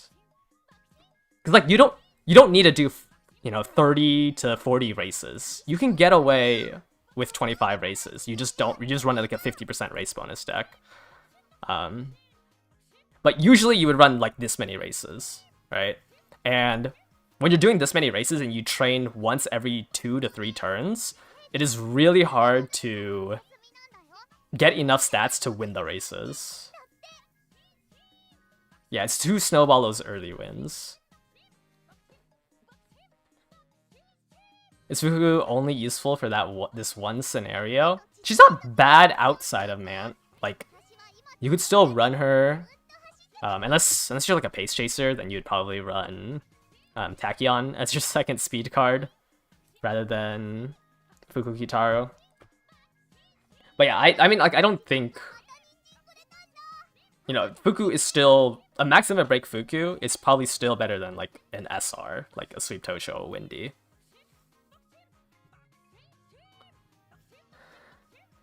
Fuku's primarily for Mant. Yeah, NTR or Narita Top Road probably has a little bit more not longevity, but a little bit more use outside of Mant, because she gives you the track demon stuff. I'm blanking on the names. She gives you yeah, good sorry, this is good, but this is for this is the correct translation here. No. But this is the firm condition gold. Oh yeah, she's also good on release. Like, Fukukitaru is very strong on release. So during Araharo, Fukukitaru would make your deck better during the second scenario. The plan to max limit break Top Road once you get many copies of Ayabe, maybe you have an SR Crystal. I mean, yeah, that's if you decide to max limit break here. If you plan to max limit break Narita Top Road instead of Fukukitaru, then you can get your second race bonus card from here. If one were to build the best possible man deck, it would be Max Fuku, Borrow Nice Nature. Well, I mean, if I had a choice of my account could be gifted Nice Nature or Fuku, I would rather be gifted the Nice Nature. Because a wit card has significantly more use case than a speed card.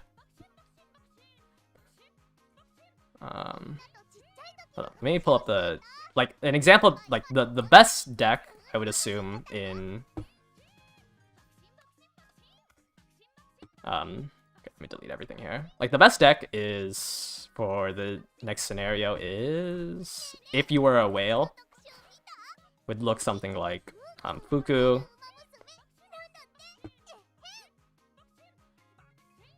Where is Kitasen Black? Well, actually, you would probably just run Narita Top Road over Kitasen Black, but it'd be Fuku, Kitasen, and then where is Nice Nature? Nice Nature, and then you would run 2 more 15%. So you would run. Sorry, this is for a race. This is for specifically a race bonus deck. If you had full SSRs, you could probably do a different build. There'd be something like this, and then the last slot would be flexible, and you'd probably borrow the Nice Nature. Right. So like if it's a medium or a long, you would run Super Creek for the 70%, and then if it was a short, or sorry, if it was a sprint or a mile, you would just run another wit card like Fine Motion, if I can find her. But like that would be the quote-unquote whale decks for the 70% race bonus. When is the scam gacha? Like, do you mean the step up gachas? I have no idea when that was introduced. I want to say that was like maybe the 3rd anniversary is when they started doing like step up gachas. Well, I mean, yeah, if it's full SSRs, you probably don't care about the race bonus deck.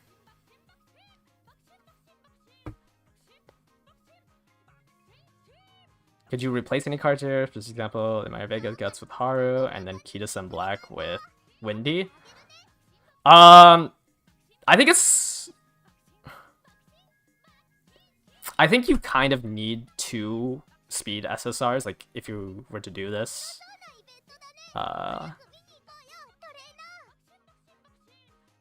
Marvelous Sunday card. I think these 2 are better than the Marvelous Sunday card. But you probably wouldn't have like you could replace these 2 with Marvelous Sunday. But this would be for that 70% race bonus. Oh, you meant the half anniversary paid 10? That's the 3rd, so in 3 days. But like this build isn't. I personally think this build is the strongest, but it's pretty unachievable, right?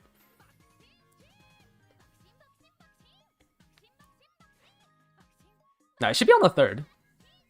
Pretty sure they said it was the 3rd, not the 6th. For the half anniversary paid banners. Yeah, this slot would be Fine Motion or Super Creek, depending on the distance. But I don't like this build. I don't even know if I'd ever. I might do a video on it, but I think this build is very unachievable.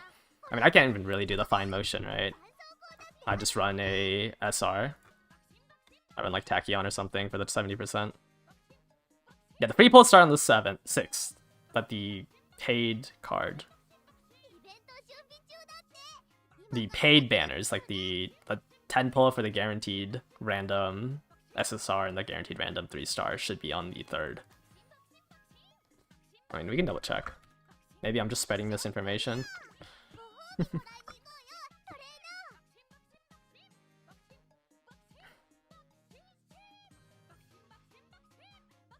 I hate how zoomed in it is. My eyes. Is it not in this one? Oh my.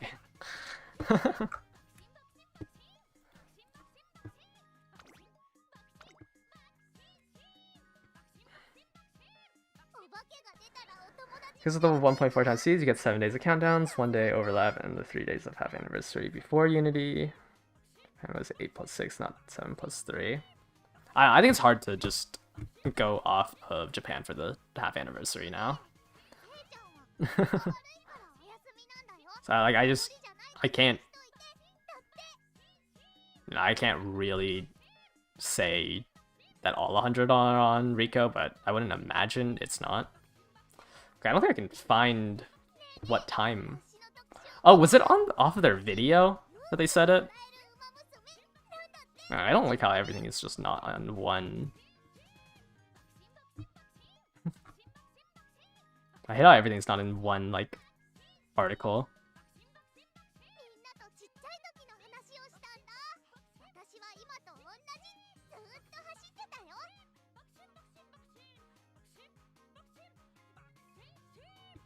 Wait. Is it not with part 2? Didn't it say it said somewhere? Didn't it say it was somewhere on the somewhere for the 3rd? Oh wow, you are. Oh shoot, no, I wasn't supposed to close the Twitter. There's no November schedule. I mean, it should come out in like 23 minutes. Hold up, let me search for it. Where is it?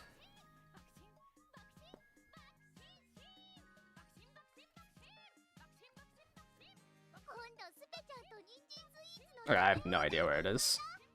Goldship said it's in.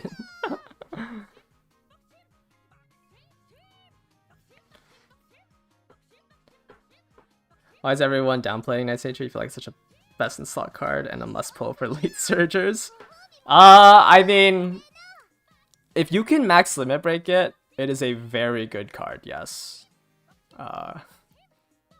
Like,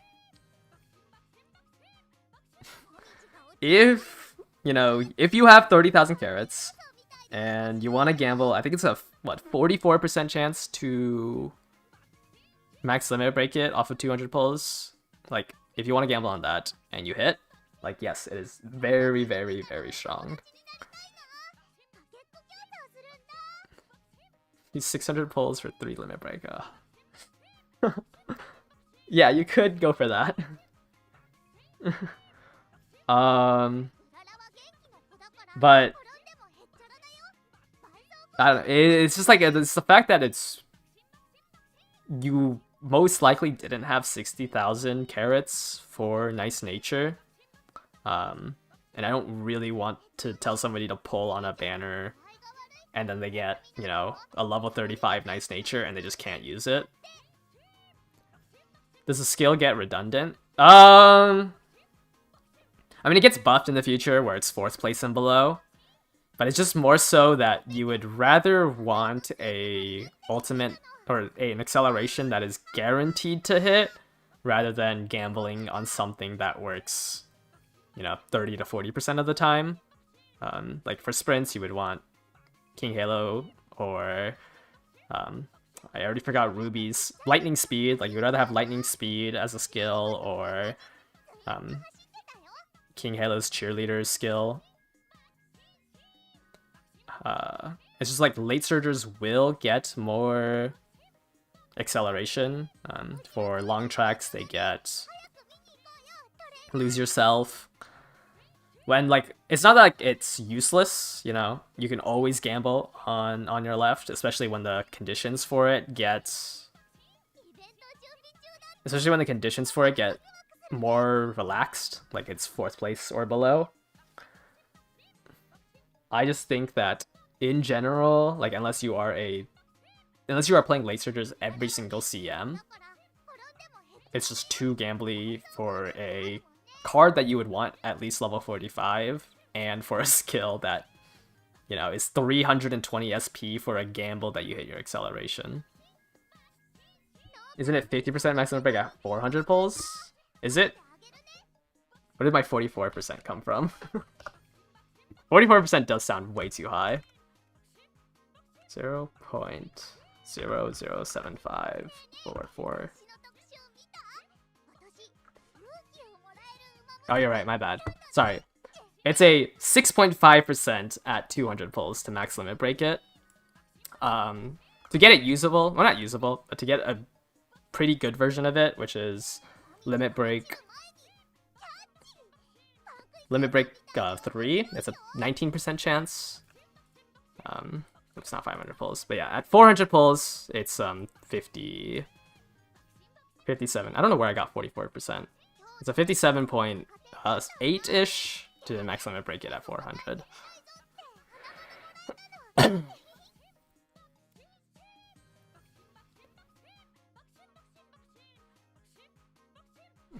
Yeah, to max limit break at 400, it's 57. Yeah, I don't know where I got 44 from.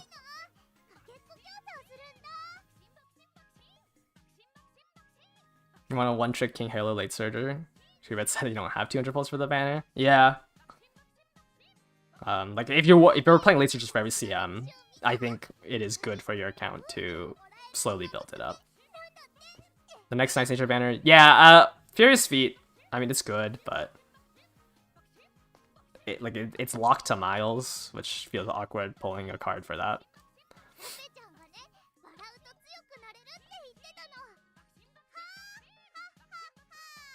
Can you check 600?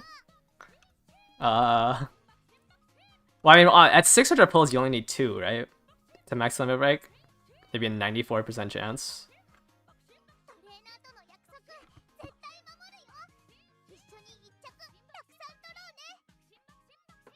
Can you just reuse your Cancer Aces for Virgo? I mean, I think most people will, like, just imagine your Cancer Ace, but, like, with 400 more wit. That's about the power level of Aoharu, or, like, what Aoharu will introduce. So you are down, like, what, a 10% chance to proc your skills? And like a 0.02%, I think, on your top speed, averaged out throughout the course. So it's a lot weaker. I wouldn't really try to reuse the Cancer Aces. I think like this CM, actually this CM you can't even reuse because Aoharu is out. I think it's just like really awkward to try to... I mean, you're just weaker. Like, you're gonna be weaker because the new scenario will always be power crept. What do we got? 17 more minutes? Imagine it doesn't drop in 17 minutes and this whole stream is useless.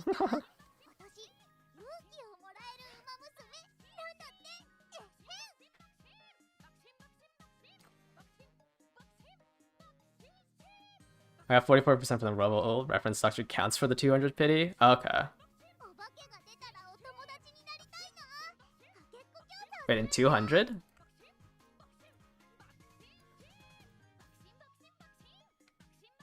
Or for 400? I don't know where I got my number from. What's dropping? This month's schedule, or next month's schedule. 7% chance to only pull 1 in 600 is actually crazy. Man, I wish this game wasn't. It's so rough that, like, I like this game so much, but it's locked behind gacha.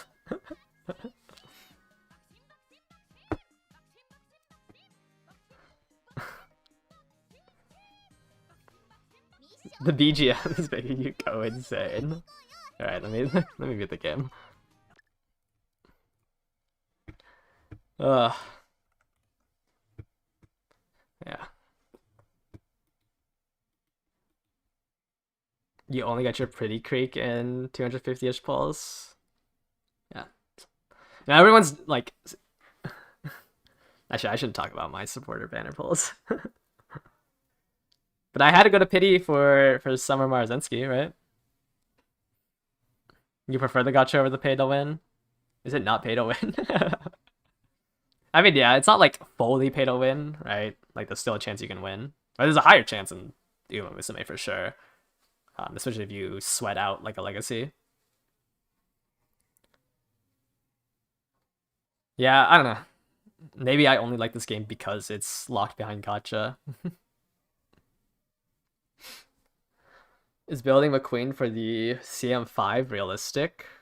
Um, I don't see why not. I'm assuming you're talking about the original McQueen, right? For Duty of Dignity calls. I mean, it's hard to guarantee, especially if there's no end closers, it's hard to guarantee that Duty of Dignity calls activates at the final corner. Um, I mean, you can always do Front McQueen. Front McQueen, has always been touted. Well, I mean, even CM3 Front McQueen was, theorized to be strong because tea time hits as a mid race skill.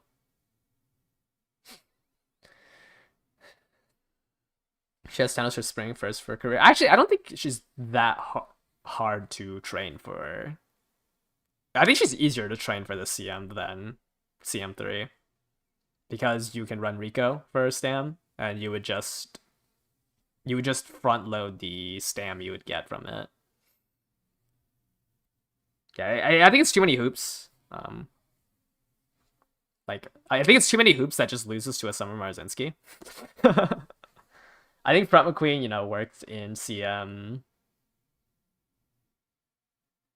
Would worked in CM3 because Smart Falcon.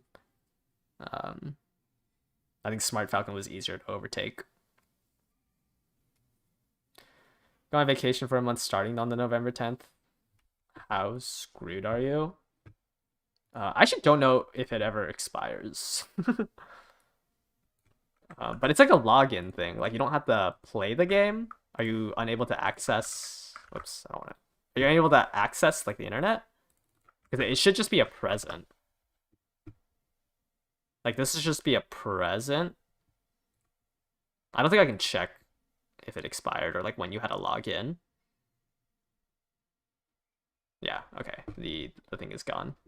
But, like, the full crystal on here is just a present that you can claim.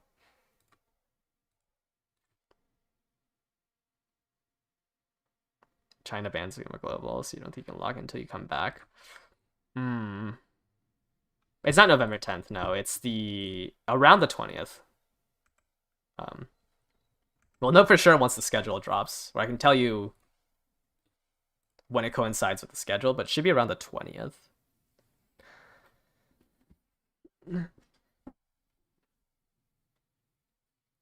What does it do? It just lets you unlock a limit break on one of your cards.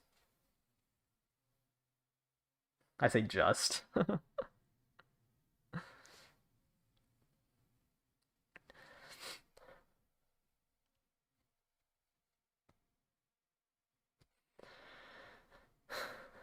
It's like, yeah, I mean, I don't know. I never used the VPN to access the game, but it is a login thing, so hopefully you can just like access it and then claim it.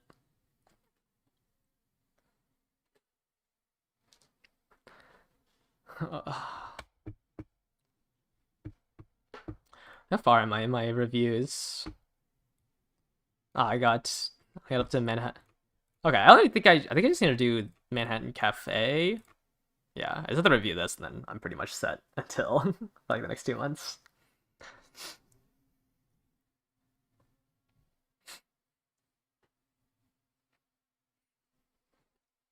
Yeah. I'm just too lazy to review these cards. But I should probably like do like, especially since you have to save 30,000. I should probably get a little further ahead.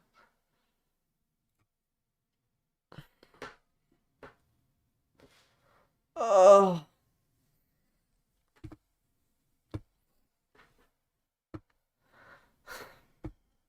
Agree. Oh, I still need to do a write up on these two. Only 10 more minutes. How good is the Ogre power card? It's only used in Miles. It is stronger than On Your Left for Miles.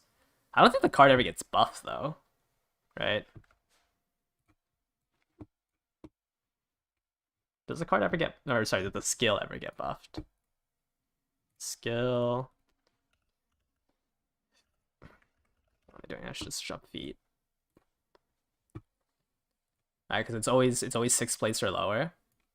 And it's also never printed on another card. I mean, it probably it falls off pretty soon. Like, this phase random is just so, like, you're just gambling.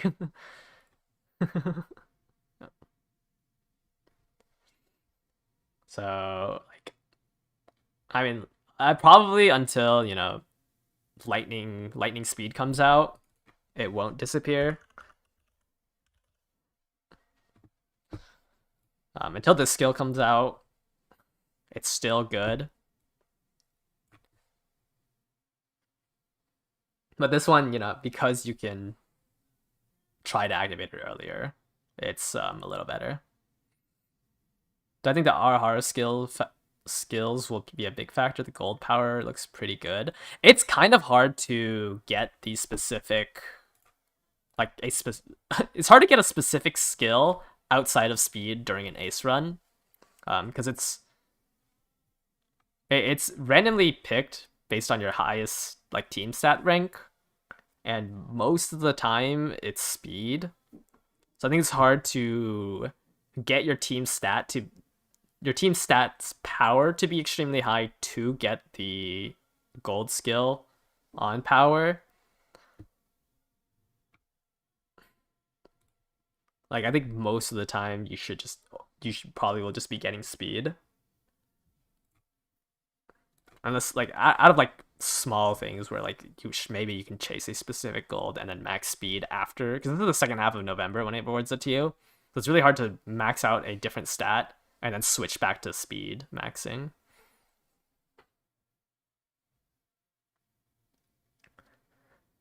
How bad is the SSR Falcon card? It's not that good. I mean, it gets buffed to get Groundworks, right? Like, that's not that bad. But outside of that, it, like, Smart Falcon is iffy to be good. Yeah, I mean, it's good for Groundworks once you get it off the first event, but I feel like it's kind of awkward.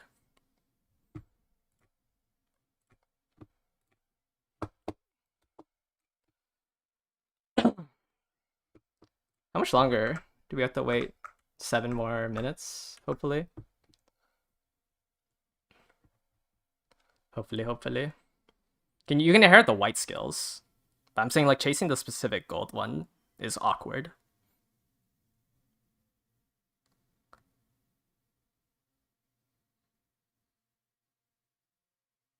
I think like you can inherit the power one, the guts one to gamble for the acceleration, but I feel like, yeah, I feel like chasing the other golds just makes training very awkward.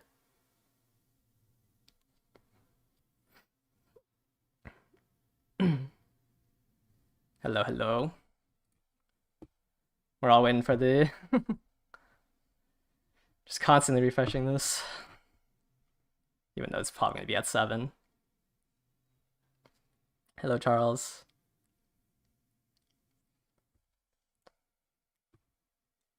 You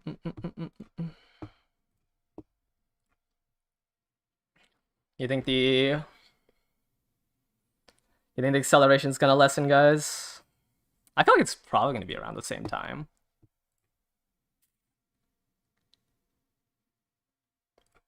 This might be the first CM you lose. You got baited into Esmaro. I think Esmaro, like, I mean, you can tell I don't run up. I'm not running a blocker this CM. I think it's really hard to make a good front runner for a medium track when you just don't have like a really good deck.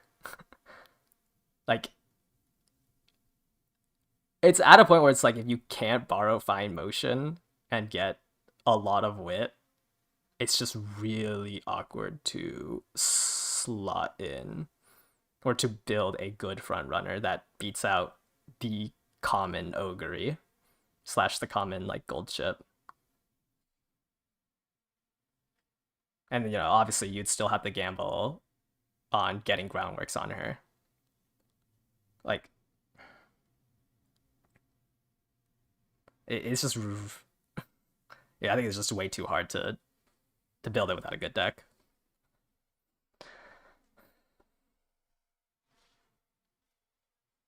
Okay, double dom. I mean, yeah, double dom is. I mean, I think even my team running double dom is better, especially if I sweat out the Aoharu Ogre. Like, I'm pretty sure double dom is better than running a second ace. It's not like the double dom ever goes away. I don't know. The early phase of Umasame is just so annoying to play.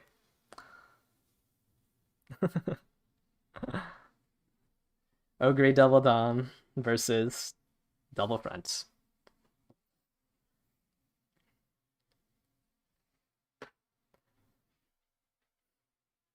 Do some attempts in Maru and Aoharu. I mean, yeah, it'd be easier to hit the stats in Aoharu, but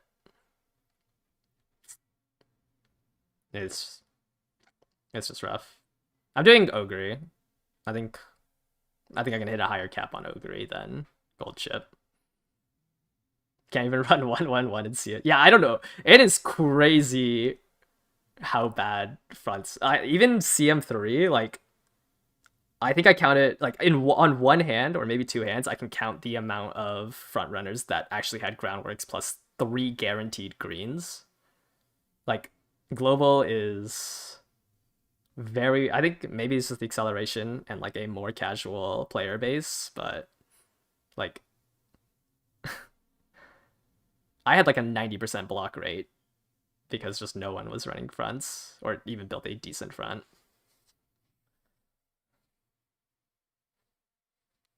Ogre doubled down for a bit and kept getting no front rooms and pace promoted. Yeah, I'm like debating on building a new dominator that that is a front dominator to stop Lucky Pace. I don't know how big of a problem it's gonna be. Global just isn't that grindy. Yeah, I think so. I think, I mean, I don't expect to find an Ogre that's stronger than mine outside of like a double dom Ogre sweat. So I might just have to stop Lucky Pace.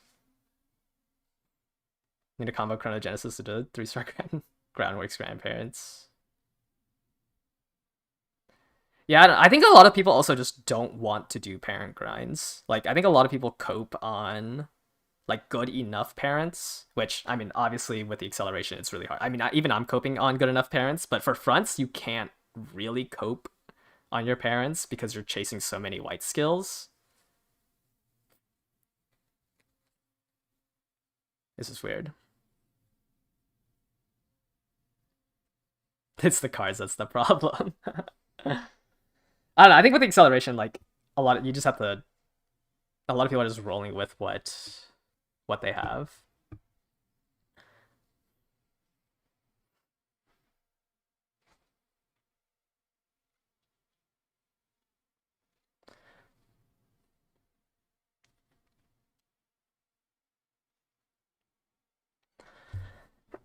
Like when people talk about CM, they talk about the first round and not the finals. Well, I mean, yeah, obviously, the finals matter, but like you would expect, round 2 to at least have usable, like decently built aces, but even I didn't see that much last CM. Like, it was only finals where I faced against like an actual team. Is it time? I don't know. Let me refresh. No. I was so sad. I wanted to go to the Spears Cup in person. I couldn't get the time off.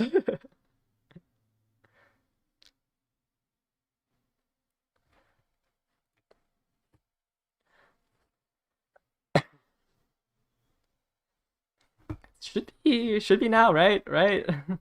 Please don't tell me I have to kill another hour. Only finals matters. Oh, here it is. Let's see. Yep, okay, it ends at the Halloween event. Whew. Thankfully. So yeah, Rico releases on the 6th, goes until the 17th. That's 10 days. All 10 pulls should be on this banner then. Let me open this image in a new tab so I can zoom in. Okay, so yeah, all 10 pulls should be on this banner. Spotlight Scout rates. Wait, no. Yeah. All the 10 pulls should be on here. It would make sense for it to roll over to Bakubakushin. But it looks... Oh, shoot. It looks about... I mean, it's just everything. November 16th is a little earlier than I expected. I had it for the 18th. So that means the CM4 starts on the 20th? No. Yes. CM4 starts on the 20th.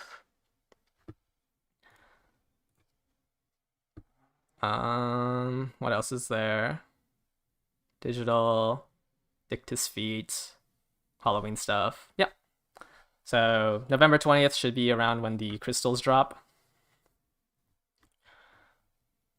All right, let me copy this image and move it over. Holy, why is this one so big? Huh? Lower it, make it smaller. This is for November 2025.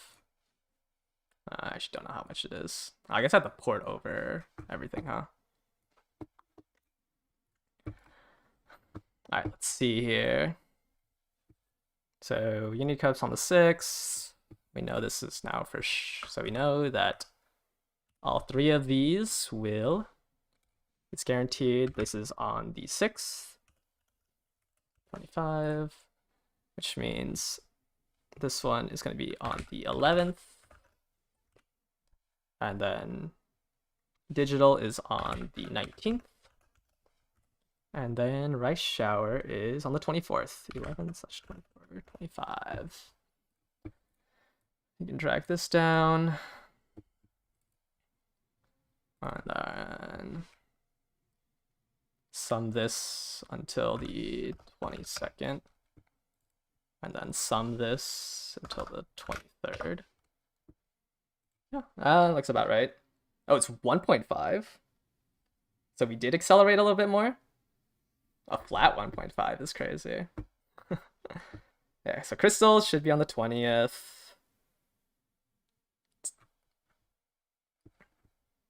You got 1 day to train a digital if you want to get 80 runs on her. That's funny. Alright, let's go ahead and look through everything. So starting off, we already went over the half anniversary. Unicup, I'm gonna skip. Let's go ahead and look at our first Uma, Fukukitaru. So Fukukitaru has a 10% stam, 10% guts, 10% wit. She's mostly used in long.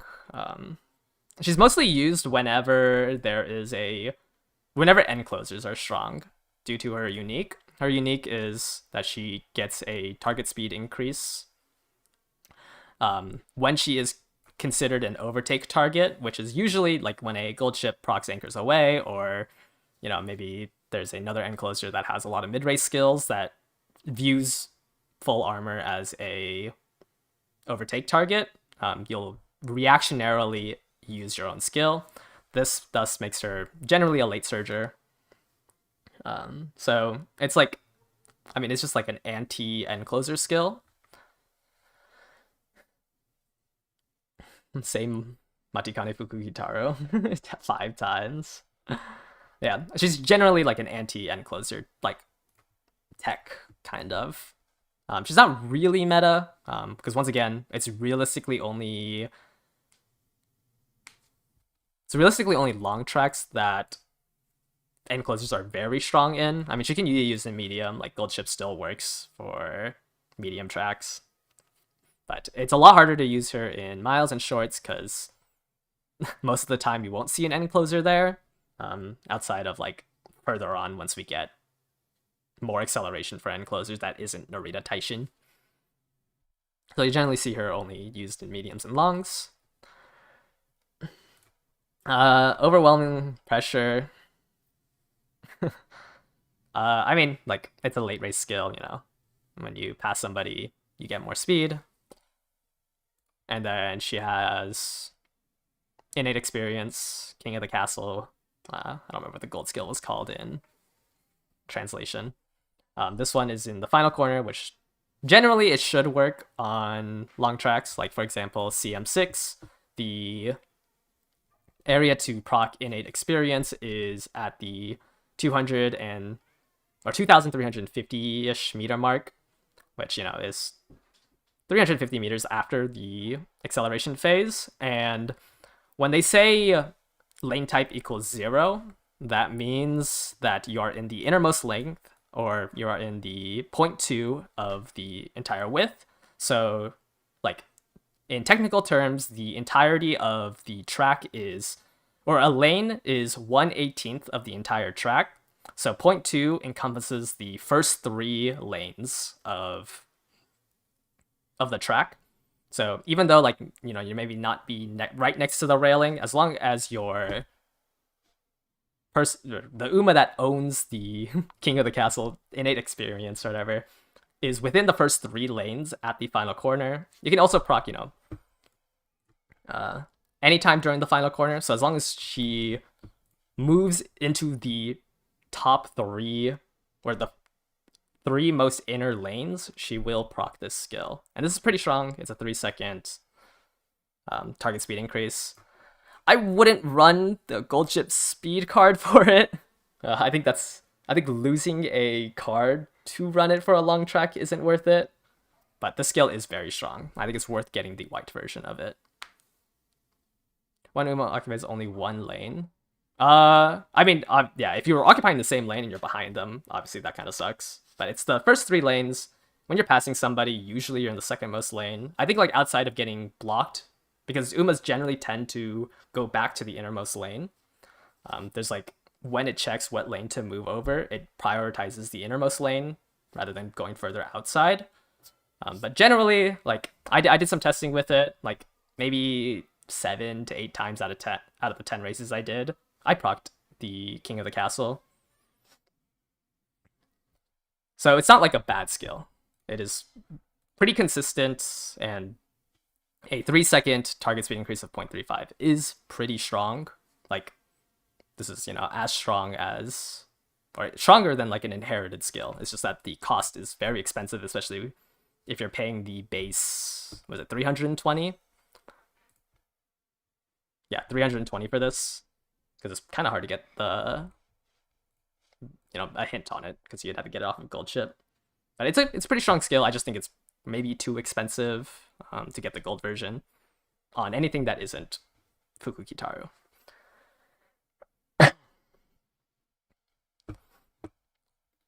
Yeah, she's just mostly used on any track where an end closer is strong, or any track where end closers are strong, which generally right now are long tracks. Fukukitaru can be used to slot in a late surger in that position, because you should be passing people, since there's not that many mid-race skills that people can take on long tracks, because they have to take stamina skills. So you won't see that many mid-race skills on other Umas in a long track.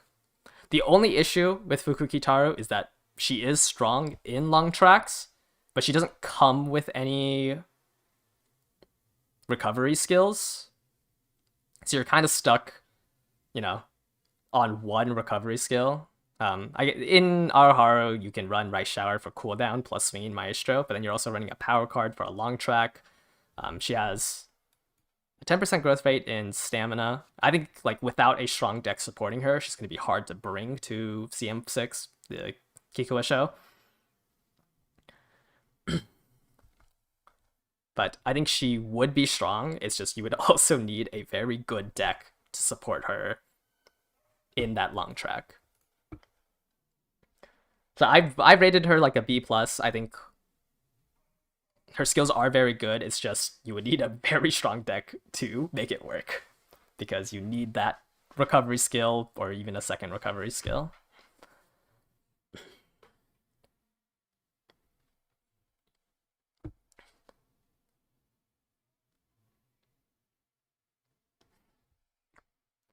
Will innate experience work if you overtake 1 Uma? Is that not what it said?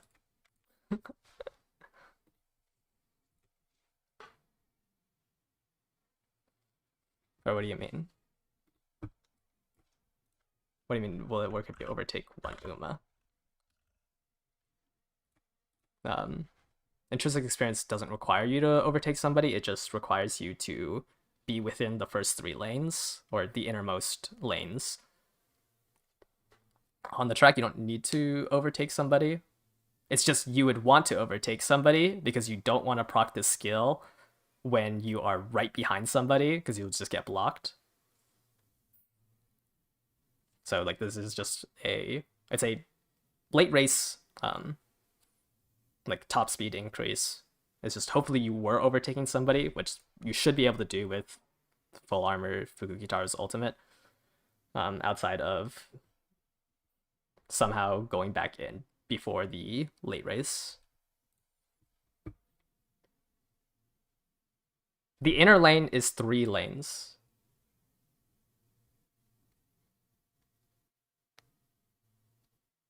The inner lane is 3 lanes. So you can have 3 Umas side by side, and it'd still be considered the innermost lanes.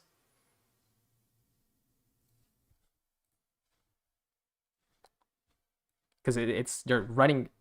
I know it says you're running right next to the inner fence, but that the inner fence is referring... Or the lanes next to the inner fence is referring to 3 lanes.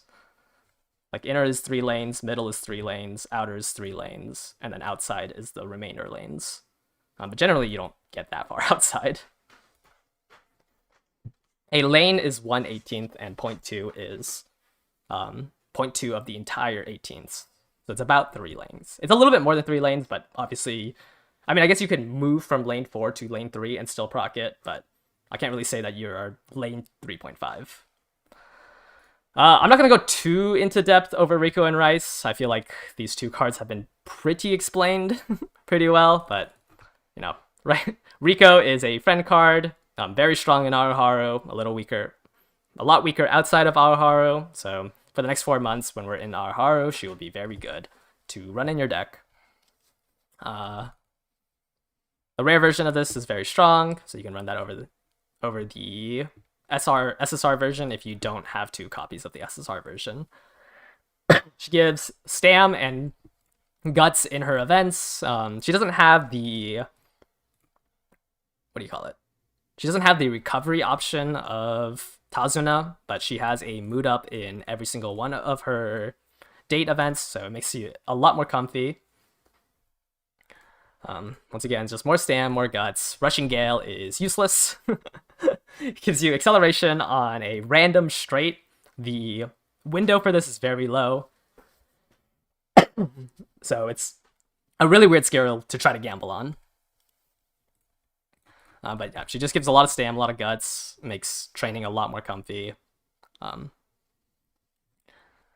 Break 1 SSR or Max Limit Break R. Yeah. I mean, you can try, you know.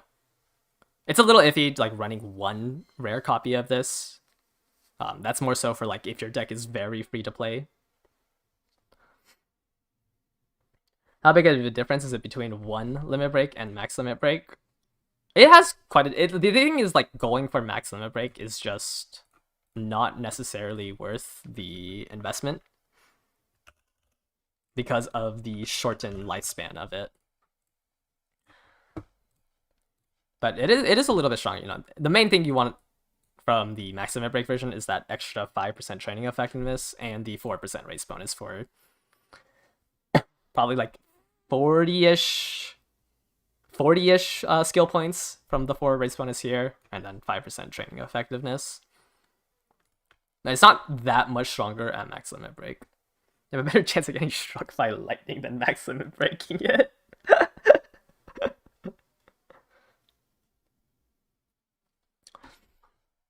So I like getting the 5% training effectiveness is what a lot of people will say to get, just because the rare version also has that 5% training effectiveness. Rice Shower, the main takeaway here is it's not really that strong of a training card at level 30. The main thing is that 1 Limit Break, you do get that power bonus and the Stam, so Stam bonus isn't the unique effect, and then the power bonus is at level 35. So it's a little bit, it's good at level 35, but you're mainly using this, either using a level 50 version for it to be a power card, or you're using it for Swinging Maestro and then the Scenario Link Up skill, where if you're running a Rice Shower or a Rice Shower card, you can get cooldown. I actually don't remember what date during Araharu you choose your team name, but when you choose your team name and you choose Rice Shower, you can get cooldown. So that's 2 recoveries for a long track, but you are gambling on cooldown, which is a little awkward. But the main takeaway from this banner is you want to own your copy of Rico so you can borrow Rice Shower for long tracks or medium tracks if you have like a speed power build that you can do, if you have another recovery skill in your potentials. For example, I think Ogre can run this and buy Gourmand from her. Actually, you can kind of do it on any pace chaser, because you can run if you have the event special week card, you can get Gourmand and Swinging Maestro.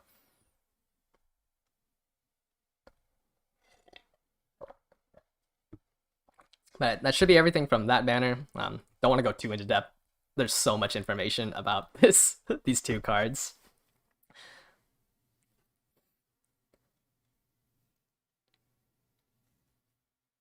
What if all Max Limit Break Rice Shower owners unionize to not set their card as their borrow slot so they only have access to the power of double recovery? That is true. I mean, like, you don't really need friendship points, so people can do that. That is kind of funny. Would I buy No Stopping Me for Latent CM5? No. I think going for On Your Left and Furious Feet is already too expensive. Going for another gold skill with no hints on top of that is kind of asking to get nothing but acceleration skills on your Uma.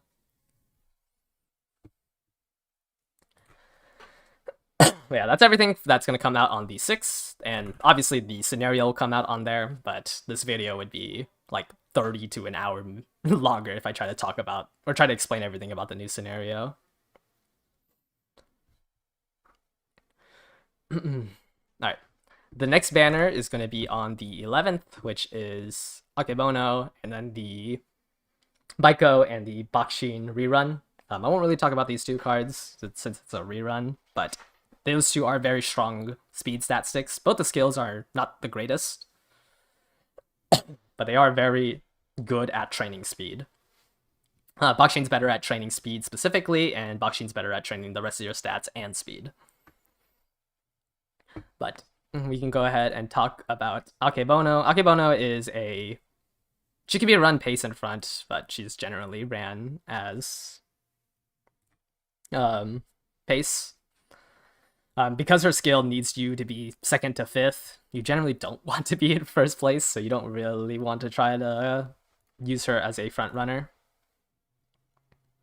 But she's mostly just used for sprints. She's not the greatest on miles. I'm a little confused on the Game Tora skill because it was different from what I remember.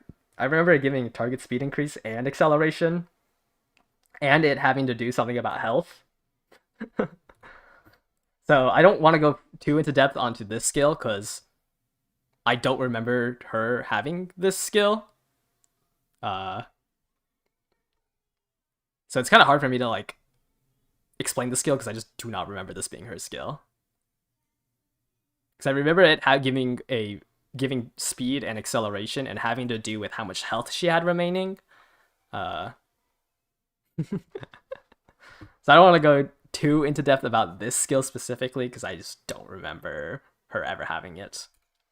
She does have a 20% power, 10% guts. She has a mid-race navigation skill, which isn't that great. She has Intimidate and then Gourmand. Like, her skill set isn't the greatest. but there's also just not that many strong sprinters. So she's not bad.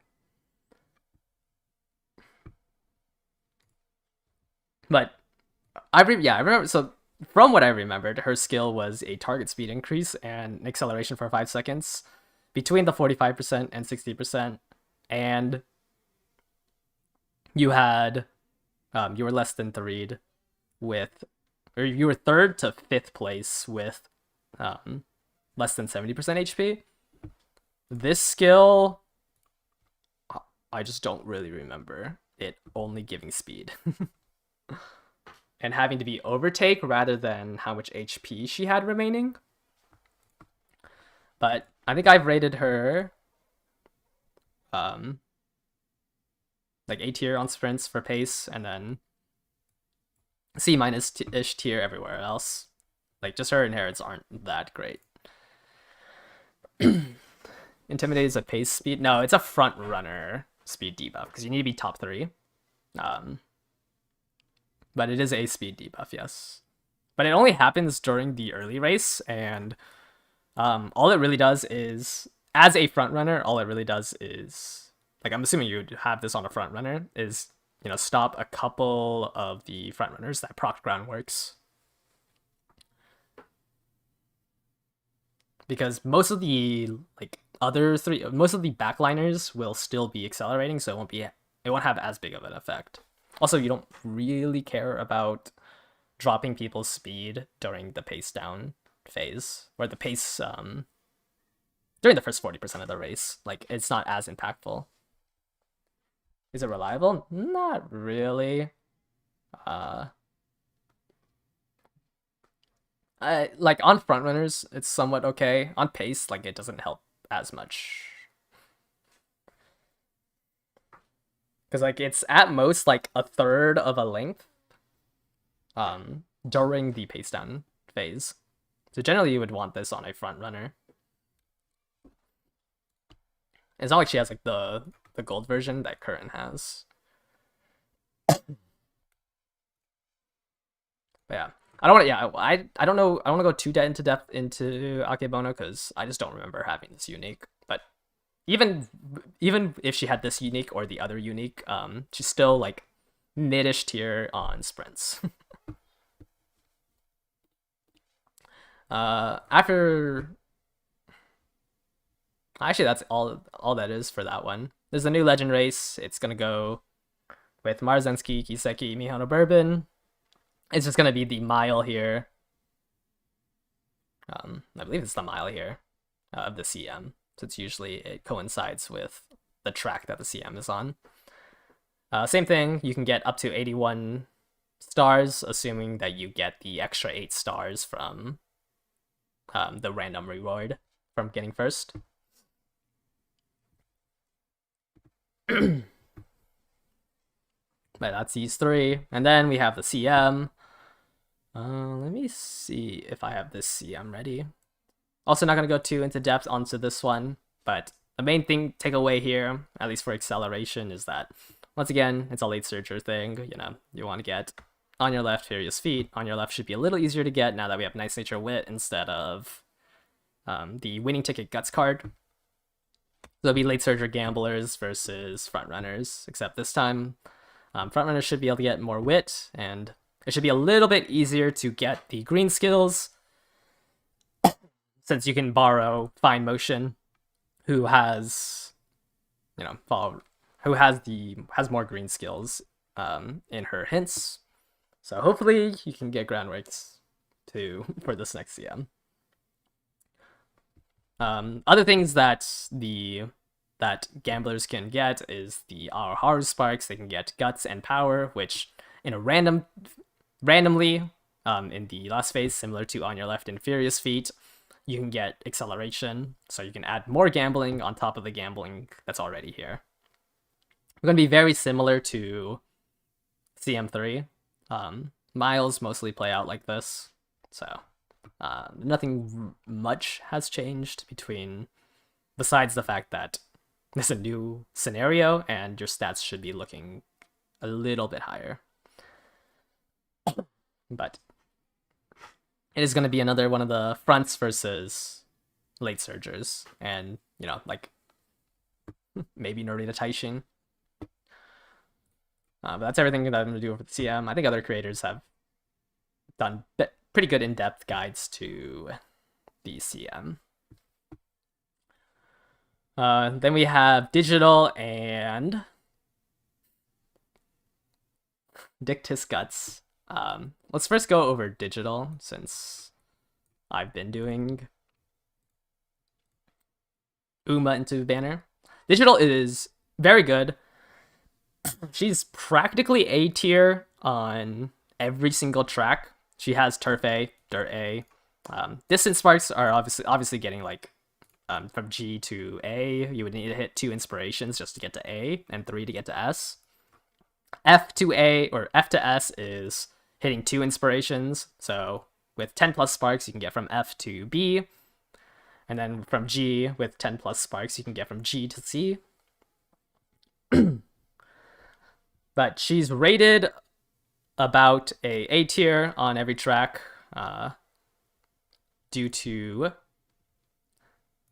her lane movement skill. Right now, lane movement does nothing. She probably isn't around A tier on release.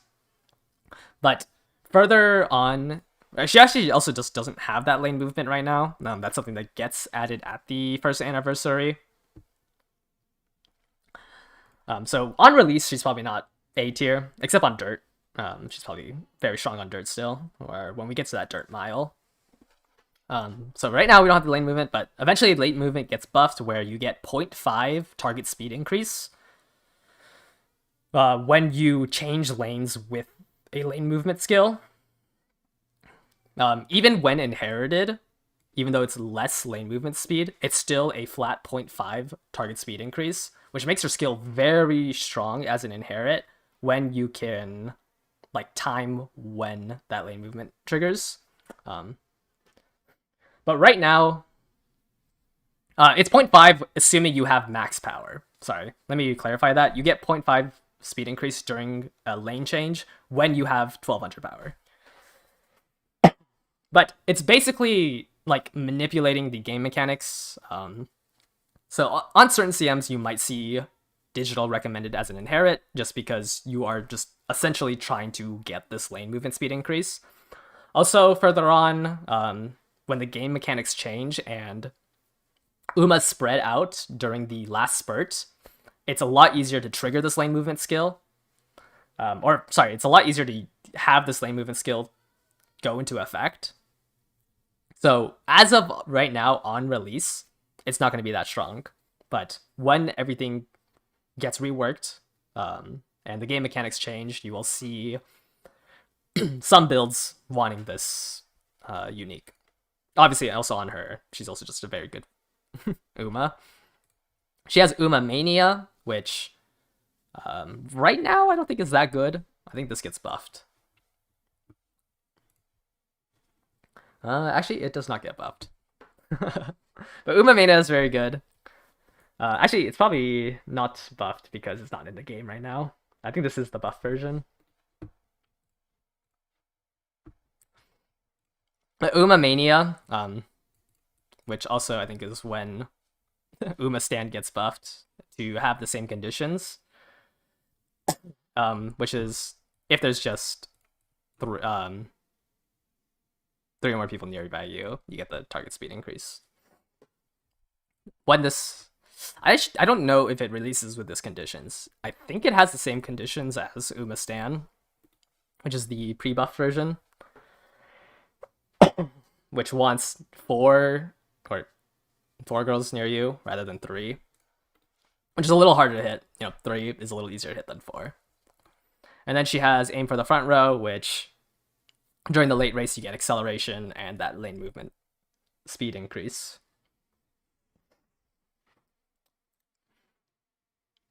You haven't heard much about the lane movement buff? I think I'm probably gonna cut this out of the video anyways. Well, I think a lot of people parrot the same information usually for videos. I mean, I don't watch that many other content creators. But let me see if I can find it. Lane movement. So once again, this is at the first anniversary. It is not in the game right now. But move lane modifier is applied when you activate a skill with lane movement. So this only works when a skill activates with the lane movement. And when it says in the previous frame, that just means that they are attempting to change lanes. You get a mood lane modifier, and at 1200, at 1200, which is generally what you should be able to hit during Mant. 2.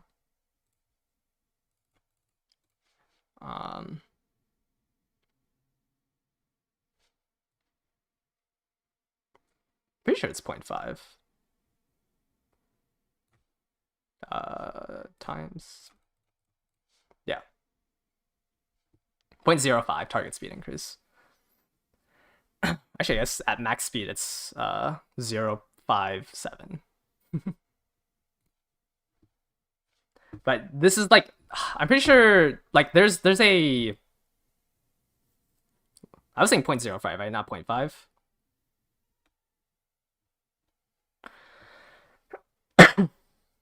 I might have misspoke and said 0.5 because I see that 0.5 in the thing. But in the, there's a good video of it in the reference doc of 2 lane movement skills proccing for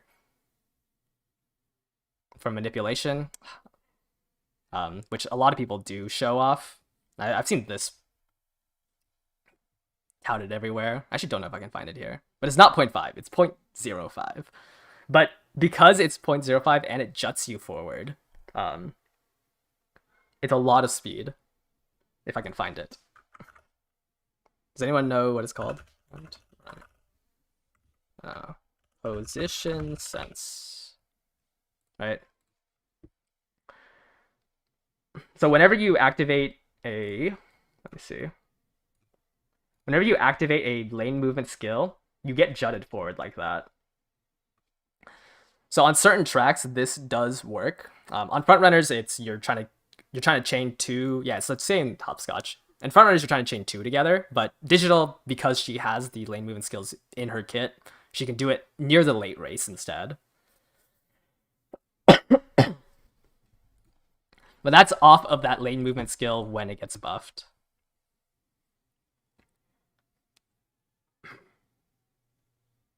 Oh, wait. Okay, actually, I think I know what I did wrong. It's not 0.05. Wait. 0.24. Scientific.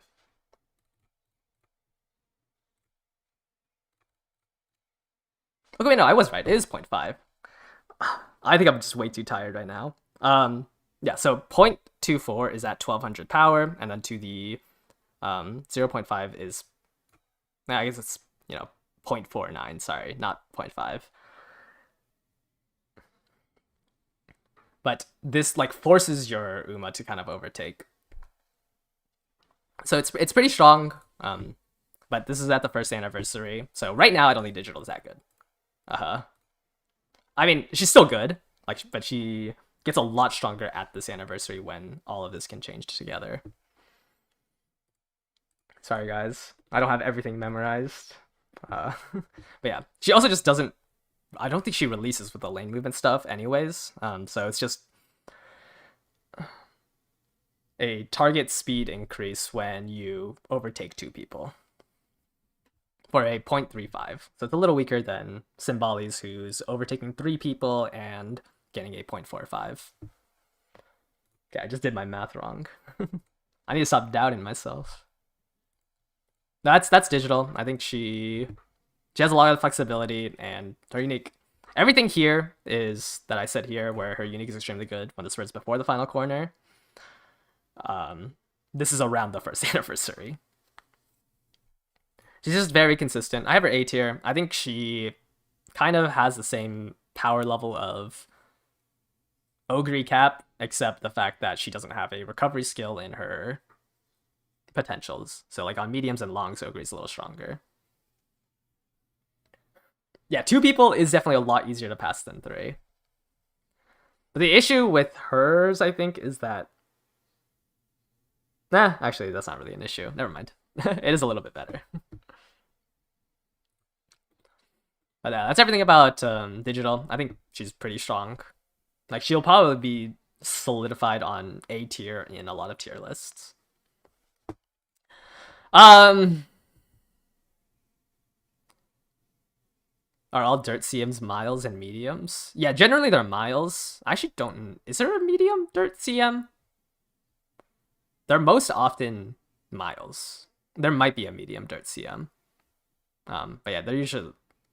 I don't think there was ever a sprint dirt CM. Okay, let's get away from the... let's get away from the the picture.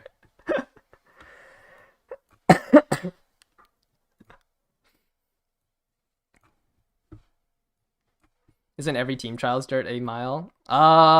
Yes. But I think there was I want to say there was a medium dirt. I feel like I remember there being a medium dirt CM.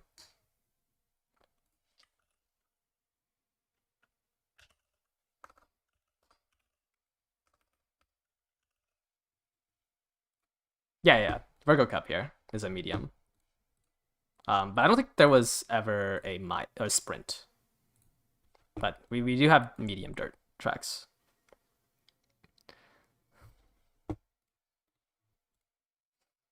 Still insane how it's like one of the only cards that I feel like I would not want to run in my deck, right? I guess the Die with Scarlet card's also like one I don't want to be caught playing in public. But that card is insane to me.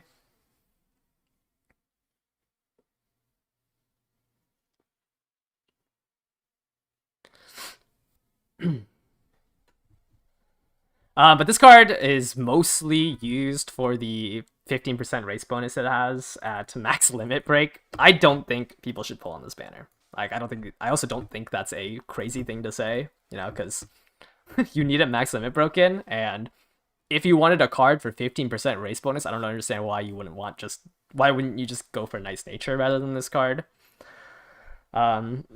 She does have pretty strong events, like, you can end because the gold skill she gives is a vision skill. You do not want this. So you can end the event for 20 energy, and she already gives you 20 stats plus 10 bond on that first chain event, and then the 20 energy here. She gives you skill points, she gives you stam here. So there's not really much to say about this card. I don't think you should pull for it. It's pretty strong at max limit break, but if you would rather borrow a Nice Nature Wit, and also at max limit break just doesn't do much. It gives you a lot of stam through the events, right? 20 here, 15 here, but you mostly will use a guts card on like sprints and miles, so it's not very noticeable. Because I don't think you would want to run a guts card in mediums and longs.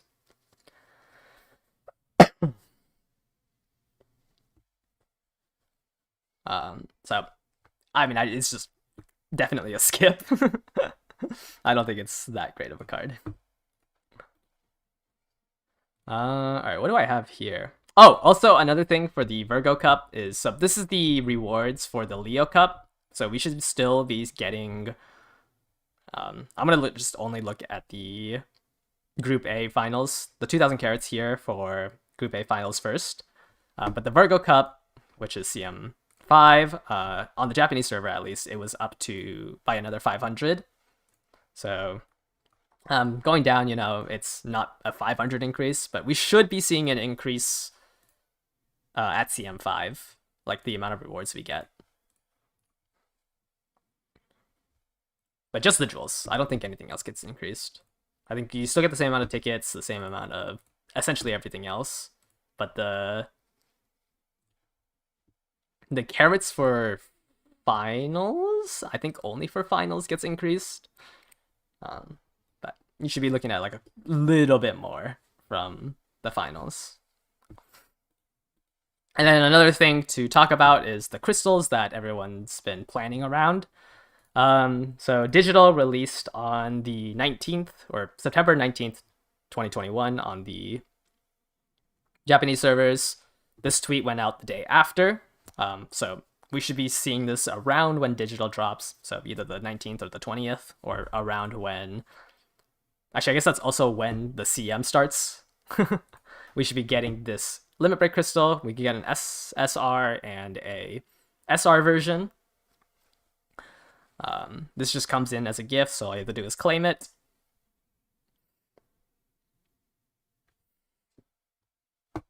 Yeah, that's about it.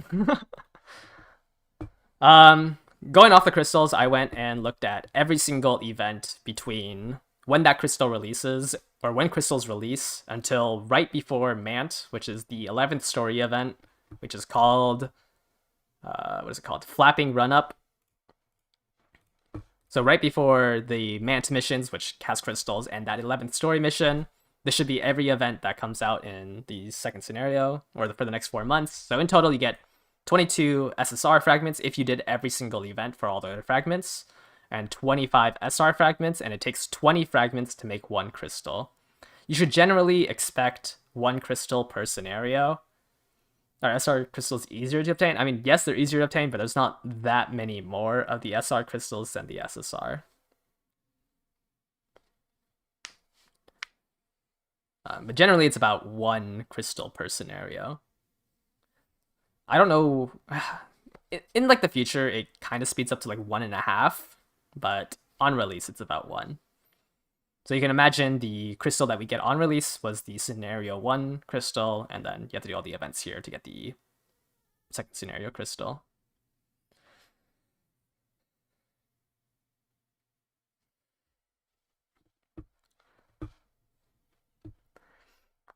Would I recommend using the crystal and selector on Creek or Fine Motion? Currently have Creek, Limit Break 2, and Fine Motion, Limit Break 1. Max Limit Break Creek doesn't really do that much for you. Like level 45 Fine Motion's pretty strong. Like that can be slotted into decks, especially when we're in fall tracks. I think Fine Motion is very strong. But don't take this as advice. I think like it's up to you, kind of. Which I know it depends on whether or not you're pulling on the Rico Rice banner. I think because you can kind of, if you get Rico, you can kind of actually. I think I prefer Fine Motion now. Now that we get 100 pulls on Rico, Super Creek isn't that mandatory in decks.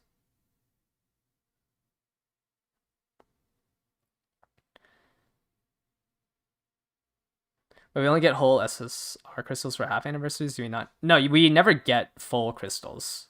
They only give us a full crystal on the release. Like, they don't ever really give out, like, anniversary events. You just get 3 additional crystals. Or, sorry, fragments. Like, we can go look at Mant's missions. But, like, we won't get like full crystals anymore. It's usually only for, it was the only time we got a full on crystal was for the release. Like usually you just get more fragments, right? The first anniversary you get a couple of fragments from the missions. You should just expect 1 crystal per scenario. And then once it speeds up, maybe you can get 2 when they give you like 30 fragments. But I don't know when that starts. It's when they start like introducing more events.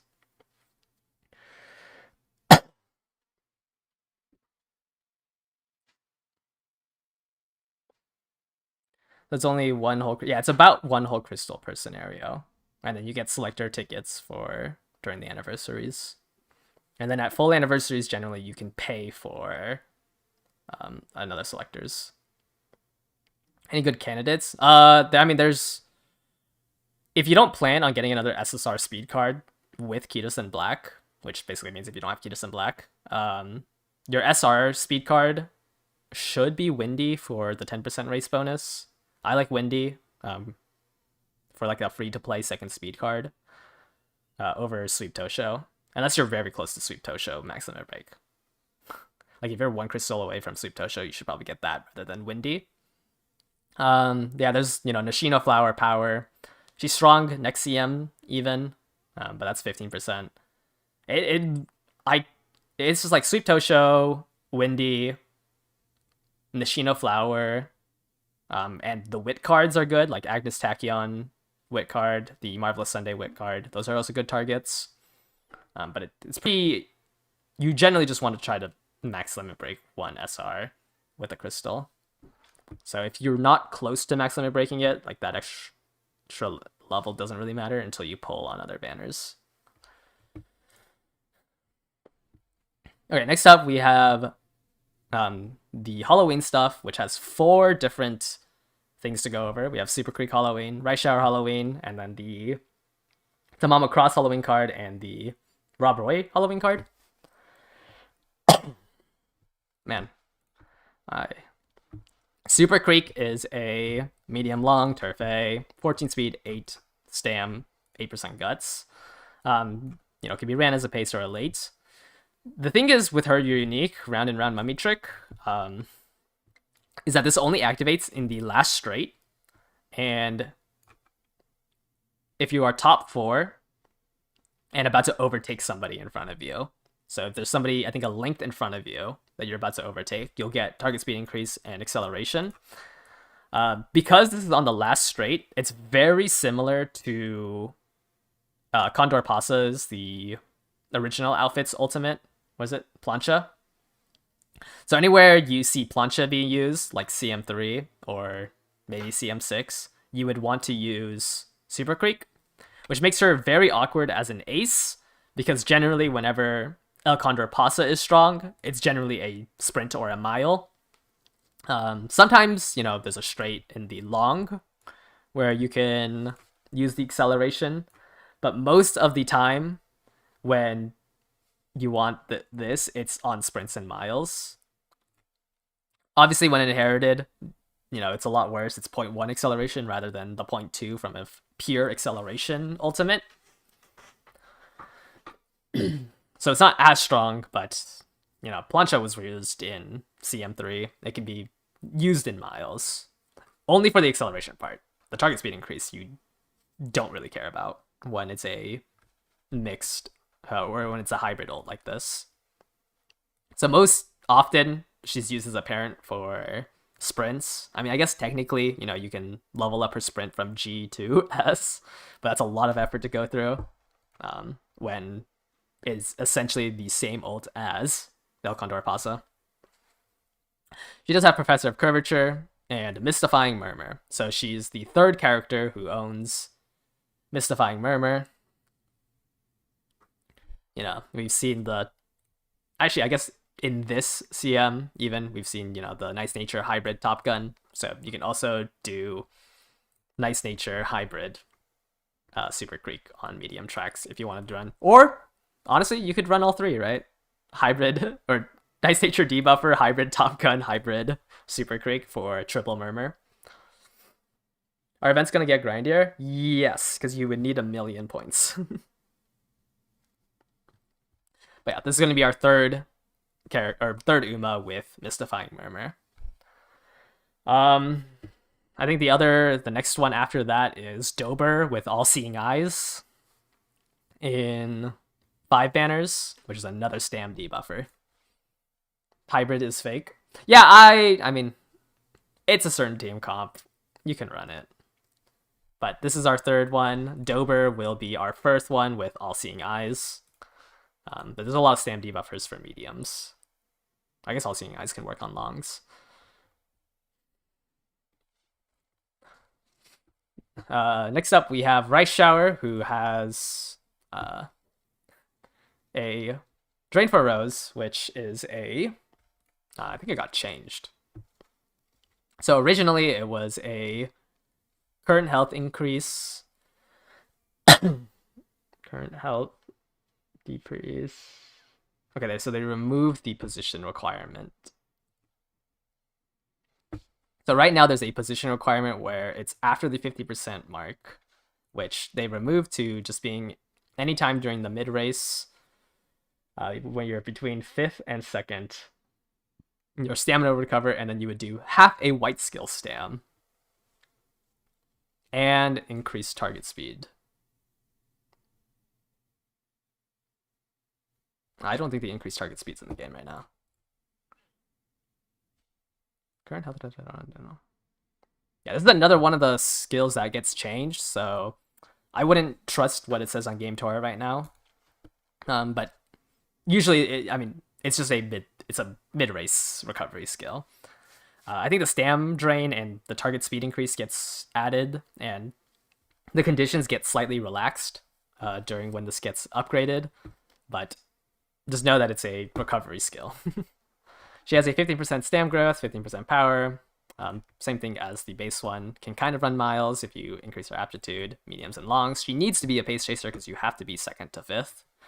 It's going to be really hard to be in that position as a late surger. So if you want the recovery skill, it's on pace. She has Calm and Collected, which right now isn't the best. If it triggers on that 5-second mark, if it triggers at that 5-second mark, you won't get the full stam recovery. And then for some reason, she has a like front runner debuffer skill, Captivating Trick, which is the upgraded version of Trick Front. I mean, you can use this on Pace Chaser, but all it does is that it targets one Uma behind you, which is why you want it as a front runner rather than a Pace Chaser. Because if a pace rushes, you want them to get hit by a stam drain.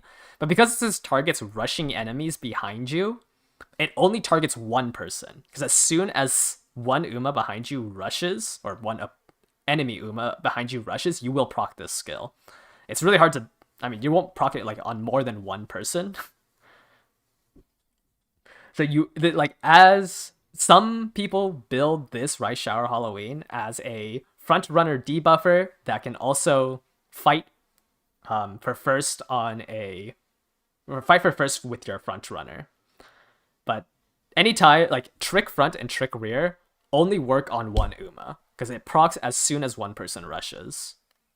But it is a 3% stam drain, so you can, run this with mid-race skills, put her on front runner, because she has a front B, and use her as a stam debuffer front runner,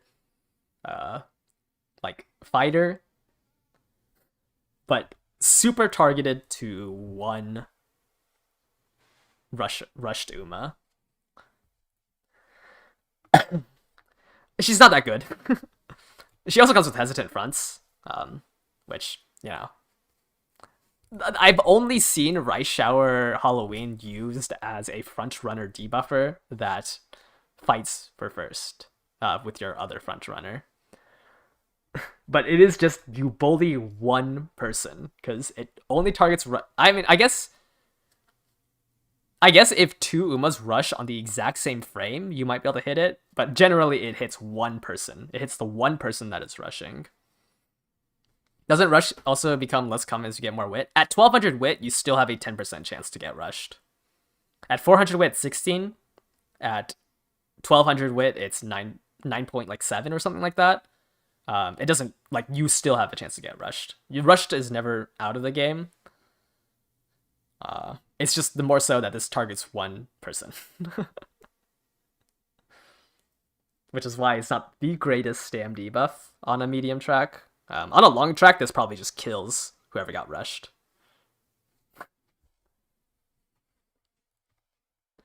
But it does become less common, but if there's 6 Umas and they all have a 9% chance to rush, it's half the time it would proc. But I don't think she's that good. I also don't think building her as a front runner and a debuffer is that good either. But I don't think she's also not good enough to run as an ace. So I think she's just in a weird spot where, with double recovery, you generally want to play her on longs, but then you lose one of your skills to Captivating Trick. Oh, I just realized I never went over the evolve skills for everybody. Oh well. surely, surely it's fine.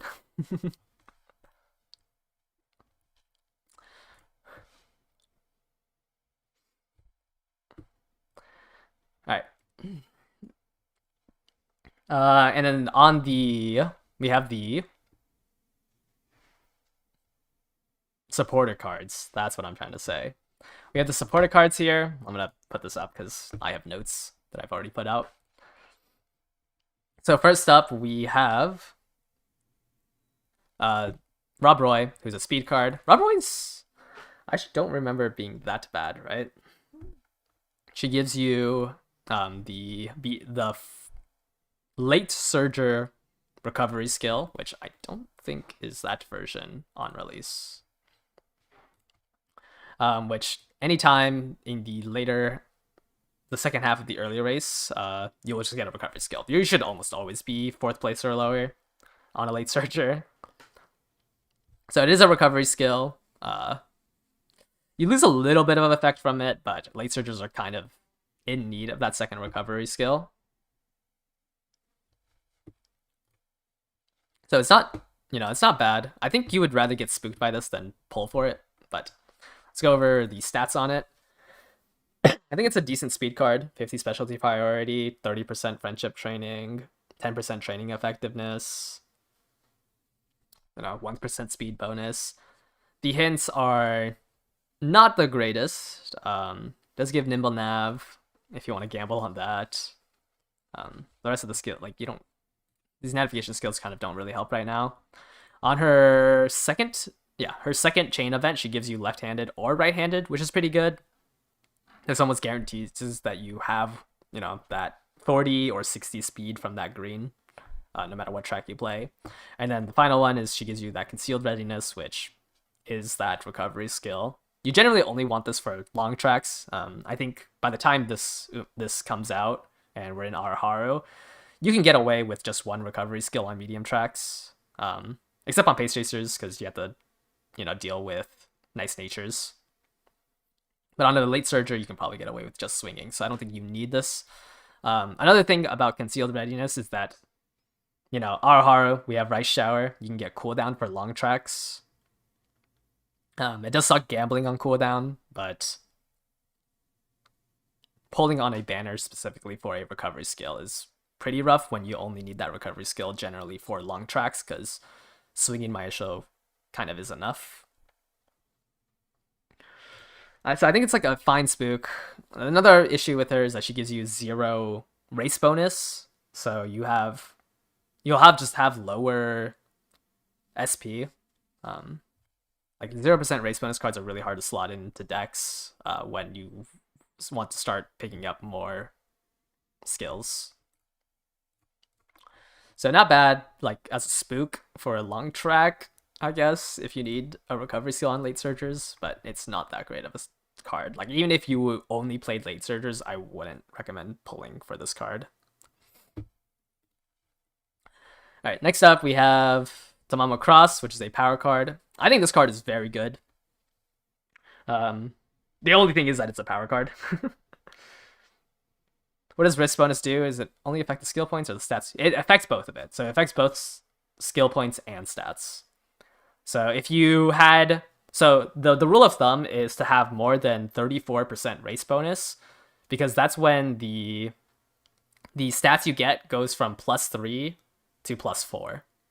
So a lot of people will tout the number, get a 35% race bonus deck to get +4 on all your career goals, which is, with 12 career goals, it's 12 points per stat across 5 stats. So that's why a lot of people tout the 35%, because it's 60 stats a year. Yes, it's 12 across the board, but it's 60 stats total. And the SP is always nice to have, because the difference between 0 and 35 is 1 or 2 more skills. Yeah. Anyways, back to Tamamo Cross. This is a 35% race bonus card, 60% mood effect, 65 specialty priority, and 35 initial starting friendship gauge, and has a stamina bonus at max limit break, or I guess level 40. The only issue is a power card. I would never recommend pulling on a power card, so this is more so for a whale. She gives you, what is it called? Is it 1 million? 1 million, oh, 15 million CC, which gives you target speed increase on a slope. Not that great of a skill. You would also need like acceleration on that uphill in order to get a full effect of this. But some tracks, you know, this could work out. I think if you like wanted pure stats, this card is better than Vodka and El Condor Paso. So I think like as a pure power stat stick, it is stronger, especially since you can just end the chain event, which makes it a little bit easier to get the chain events off the other ones. Let me back it up by comparing the cards. Tamamo. Vodka. Oh my gosh, I can't spell. Vodka. And then last one was, what did I say? Condor Pasa. That's Blood Center Training. The Stam bonus, 20% more mood effect, less training effectiveness, 10 more initial friendship gauge, 10 race bonus, and then 65 specialty priority. Okay, maybe not better than both, but getting a Stam bonus feels a lot better when you're running a power card. I guess I should also put Rice Shower in here. Alright. So I do feel like she's, you know, a little bit stronger than these two, but it just depends on how much you value that Stam bonus over that power bonus.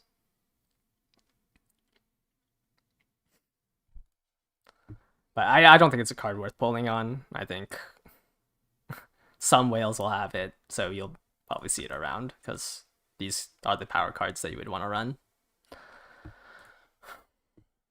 So basically, to end it off here with my thoughts, none of the supporter cards are really worth it. Rico and Rice, it's good. Bakshin, Baiko are really good speed cards. These cards you can kind of just skip. I think Digital is the best out of all of these. And then Halloween Creek is a good parent for sprints and some miles. Yeah, we're going to go over the event review. So, Make Out and Halloween. Actually, I guess I should. Should also go over the event because it kind of changes. So, last item is the Halloween Makeover event.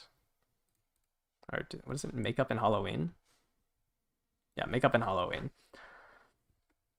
So, the main thing is that, well, first of all, the top bonus is 1 million points, which is a lot more points than, you know, usual. So it might be a little bit hard. Rice Shower is on it, so is Super Creek. So should be, you know, maybe you'll be running one of these two cards for the event bonus by the time we get there. I believe it's, when is this? I guess it's after the CM, so maybe you won't be running it. It's in an awkward spot. But it is 1 million points. The main thing is, you know, we start getting crystals from here. So we have one crystal here, one crystal at 600,000, and then one more crystal, I think, earlier on. Yeah, 300,000. What's not shown on Game Tora is that there's also 3 SR fragments in the bingo rewards. Yeah, we'll go over the event SSR here for the Mihono Bourbon. Any quality lights to make the points grinding easier? Not really. Yeah, and it kind of sucks because the last crystal is locked behind 920,000 points. I think the main thing is like borrow one of these SSRs and then just like do like a Bakshin career is like realistically the only thing you can do to make it faster. I think this event it's just gonna be a longer grind. There's not really much that makes it easier. I don't even know when the bingo stuff comes out. And then when you do all of this, we get the Mihono Bourbon Wit card. This card's actually, if you are a frontrunner player, you should not cleat this card. The stats wise, it's not the greatest, wit card. There's the only thing it does have the 5 wit recovery that a SSR will have. So that's like the only thing really going for it. All the other stats kind of lose to a Max Limit Break SR card. The thing is that it has some support hints. You got the runner straights, runner fronts, and you do have front runner, which right now isn't that great. And I'll go over that in a bit. But she doesn't give like hint bonus or hint frequency up, so you shouldn't really be relying on this wit card for the runner straights and front runner corners. The thing is, Fortune favors the fast. Right now, does nothing. Taking the lead is what it's called. Only activates after 5 seconds, so it has no effect essentially. Groundworks is always better. Her chain events, if she gives Moxie, I guess you probably just take the 15 wit here. But she guarantees you that taking the lead, like it's on a Aghanim Ascend card where you can get early lead, you can get the white version. So she guarantees taking the lead. She does have that focused here, but that's not that great. The thing is that at the first anniversary, I believe it's at the first anniversary, Fortune favors the fast or taking the lead gets updated where it starts at the start of the race. So they removed the 5-second restriction on it. And here I have the Umulator in the Japanese version. On one side, we have a Maruzensky with Groundworks. And then on the other side, we have taking the lead. And on average, you get 1 meter by having both Groundworks and taking the lead. So it just adds another. I don't think it's not a thing where like you can run, either Groundworks or taking the lead. It's kind of you need both, which I think is what makes Summer Maruzensky and like being able to run this card on Summer Maruzensky is why Valentine's Mihono Bourbon isn't the undisputed number 1. Obviously, getting Groundworks on Valentine's Mihono Bourbon is so much easier, and the only other way to get this gold skill is Twin Turbo. But once this gets reworked for front runners, taking the lead is going to be another thing on your shopping list. I mean, you can kind of like, obviously, if the Summer Maruzensky didn't have Groundworks and only had taking the lead, it equates to the same thing, right? It's just a good front runner would have both the skills. A good front runner would have both of them, and try to activate both of them. But sometimes you can, choose one or the other, but you would sort of lose the lead to a front runner that has both, especially since with 2 skills on 1200 wit, it's a lot easier to not miss the wit check. It's a 92.5% chance on 1200 wit to pass a skill. So what is that then? A 7.5 to the second times itself, right? It's a 0.5% chance that you don't activate either one of these at max wit, which makes frontrunners a lot more reliable because you're not gambling on the Groundworks proccing. But as of right now, this event card won't do anything. But if you are a frontrunner player, you should max limit break this and not cleat any of it, because this skill doesn't really come out on other cards for a while. Like, you don't really want it on a Stam card. Smart Falcon it comes out on, but this is like years after. So do not cleat this card if you're a frontrunner player, and just have it ready for when it gets reworked. Usually a front runner will be considered good if it either has Groundworks in their potentials or this skill in their potentials. So like Kitasen Black is a good front runner for long tracks. But actually I think the New Year's version is more meta. Just play Turbo. True. But yeah, usually like when people rate front runners, it's do they have this skill in their potentials, or do they have groundworks or easy to activate groundworks conditions in their potentials. Obviously, you can't use this on Valentine's Mihono Bourbon. So, at least, we won't. At least that's one drawback that Valentine's Mihono Bourbon has. She can't easily use this card for the gold skill. But generally, you want to have at least one of them, but having both of them does make you stronger, especially if both proc. But it's mainly so you can dodge that 7 to 8% on missing the groundworks at max wit. Okay, I think that's everything on this. That's everything on this. Wow, I rambled for an hour. Now I have to cut the video after this. All right. I think that's everything, right? That's about everything. Yeah, I don't think there's anything else to go over. Does anyone have anything else they want to ask?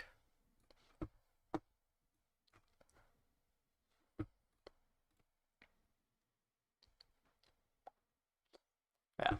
Looking at this, though, it looks like everything... I mean, I can't imagine all 100 pulls aren't on this banner, right?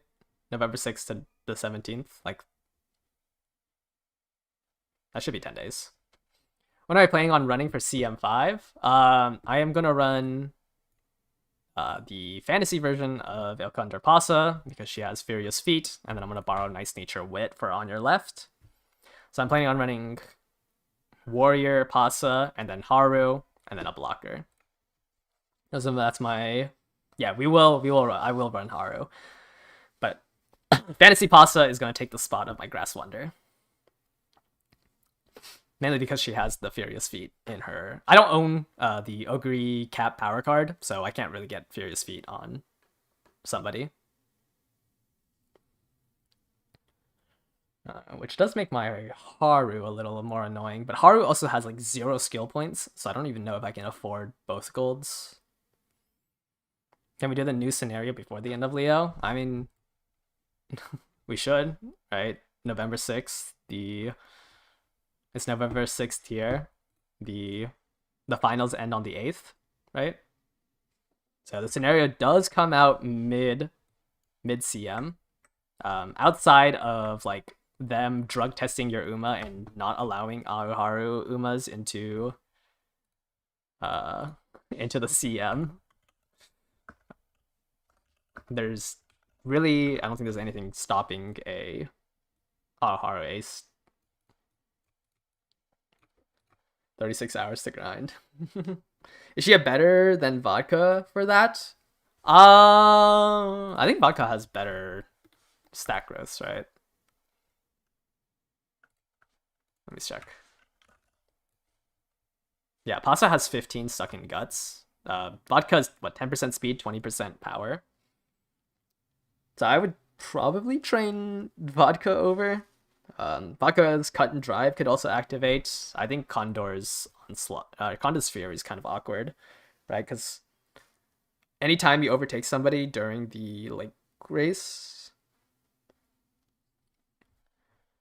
would No Stopping Me be a replacement to On Your Left? A replacement? Probably not. Like, I think On Your Left is more reliable than No Stopping Me. I think No Stopping Me is a little worse of a gamble than... Just simply because the blocked front continue one time. It's a worse gamble than On Your Left, but it's still a gambling gold. I definitely have seen, Nimble Nav work. So, but I wouldn't really use it as a replacement. I think it is just a lot worse than On Your Left. What's the estimated stat line for CM5? I think you can hit, like, on a Pasa, I think, like, you should be able to hit, like, a stat line somewhat like this. It just depends, like, if you're able to borrow a fine motion or not, I think. When does the lightning skill come out? Lightning speed? Lightning speed comes out in, I think, in scenario 4. Yeah. So Furious Feet, will still be used in Miles for a while. Where is it? From here to there is 6 months. So like when Nice Nature Wit and Ogre Cap reruns, it's about 6 more months. Assuming it's 4 months between scenarios.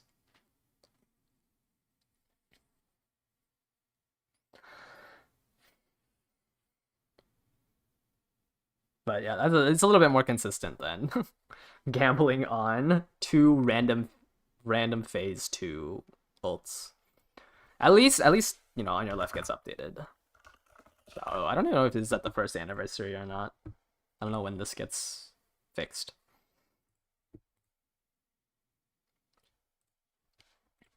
Run Fantasy Pause because you get cool lights. It is yeah, it is close to it. King Halo Cheer comes out a little earlier. Wait, no, King Halo Cheer comes out way earlier. King Halo Cheer comes out halfway through Mant, whereas the Ruby card comes out then.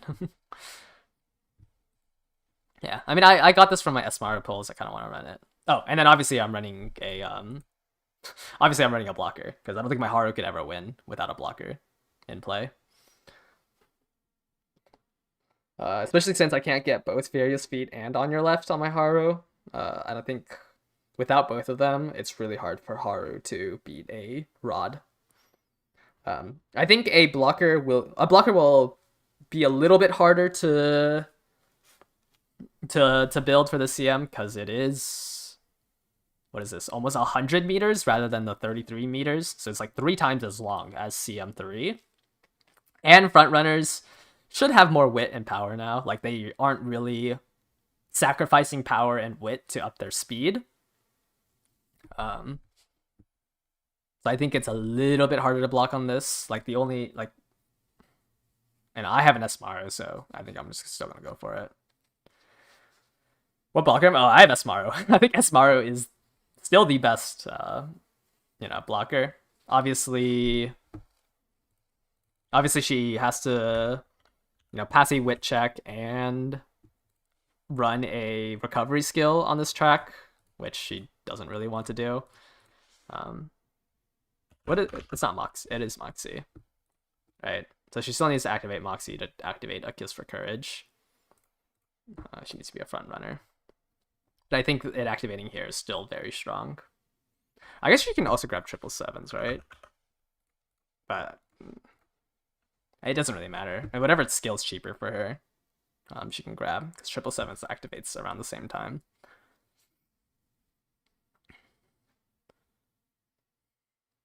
But Queen is just hard to run on Mile because her Mile aptitude is so low. I think trying to get groundworks on a person that you have to hit Mile Sparks on sounds very annoying to do. Am I gonna run? Yeah, I'm gonna run Haru again. No, I think every Mile I'm gonna throw Haru in. It takes, I mean, it's like a 2% chance, I think, to inherit Turf twice. It's 50 runs. I just have to do 50 runs. Slick Surge from Racent. That is what I did on my other Haru. I had Slick Surge and On Your Left. Oh, no, I had Furious Feet and Slick Surge. I might have to go On Your Left, Updrafters, that's the skill, on my Haru. I don't know. It depends on how much parent minds or parents I want to do in our Haru. Like, how likely I can get the... Because I do also want to throw on the Power and the Guts skills. So it just depends on how fast I can get my parents done. So Power, random phase, is another random phase 2. Gives you acceleration. Guts is a random phase 2 that gives you the target speed and the acceleration. So if I can get these on my legacies, then I can buy them during the career. I'm gonna go for it. I'm essentially going 0 mid race on Haru and throwing in as much acceleration as possible. I think that's the only way I could build her correctly. Last CM, I had, I think, 2 or 3 mid race skills, and she kept going up too far. So I think I'm just going to do 0 mid race and just load her with as much random acceleration as I can. Or at least that's the build I'm going for CM6. For Pasa here, I'm just going to get Iron on her left Furious Feet and then throw in mid-race skills.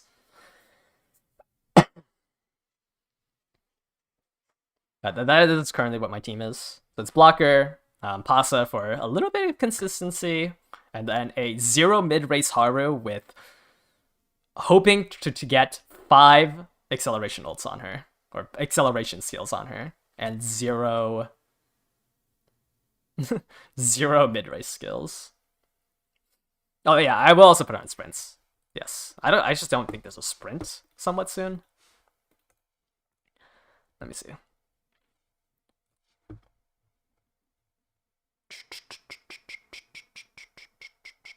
Actually there's one. Capricorn. Yeah. But then I gotta take a break for 3 days, right? Or 3 CMs after this Haru one. And then, obviously, I would get her on the Aquarius Cup. It would be crazy to not run Haru on the dirt one. I'm so excited for the Aquarius Cup because I feel like everyone only has Haru. They have what? Haru, I guess Pasa, Haru, Pasa, and Ogre. And there's gonna be some.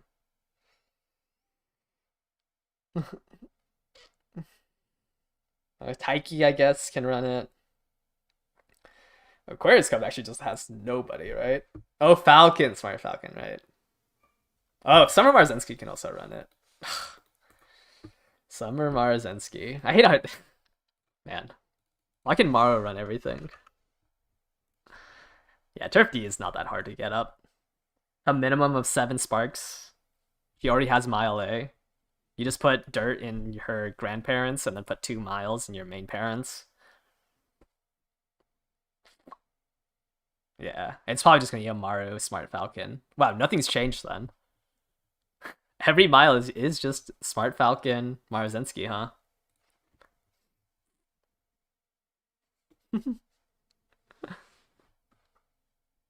Groundworks clearance plus dirt is kind of tough.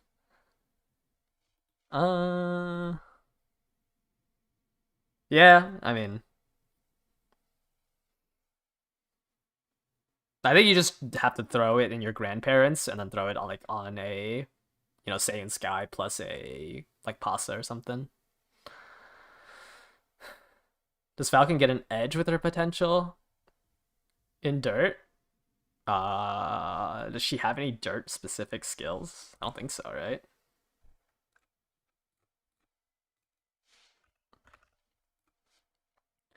She doesn't really have, I guess. I mean, it's just, you know, position sense doesn't do anything on this track. What's the condition of it? The Aquarius Cup. Tokyo firm. Yeah, she doesn't have.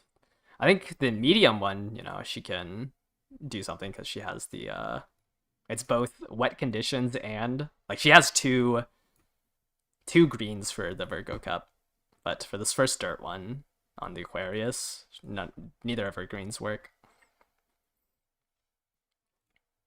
Actually, I didn't see what the skill does. Trending in the charts, increase velocity when challenged. Oh, this is just Bakshin's ult. Actually, that's not bad. She has Bakshin's ult in her gold skill. Dirt medium is diabolical. What do you mean? You just run Smart Falcon, Summer Marzensky for a dirt medium. Yeah. Man, that one's gonna be annoying because I have to get my Haru's medium medium from G to A as well.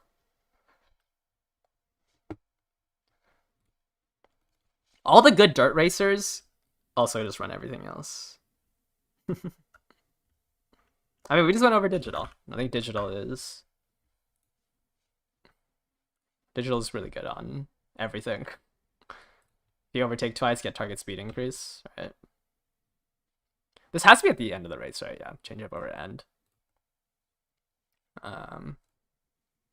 She gains acceleration at a random phase. That's kind of funny.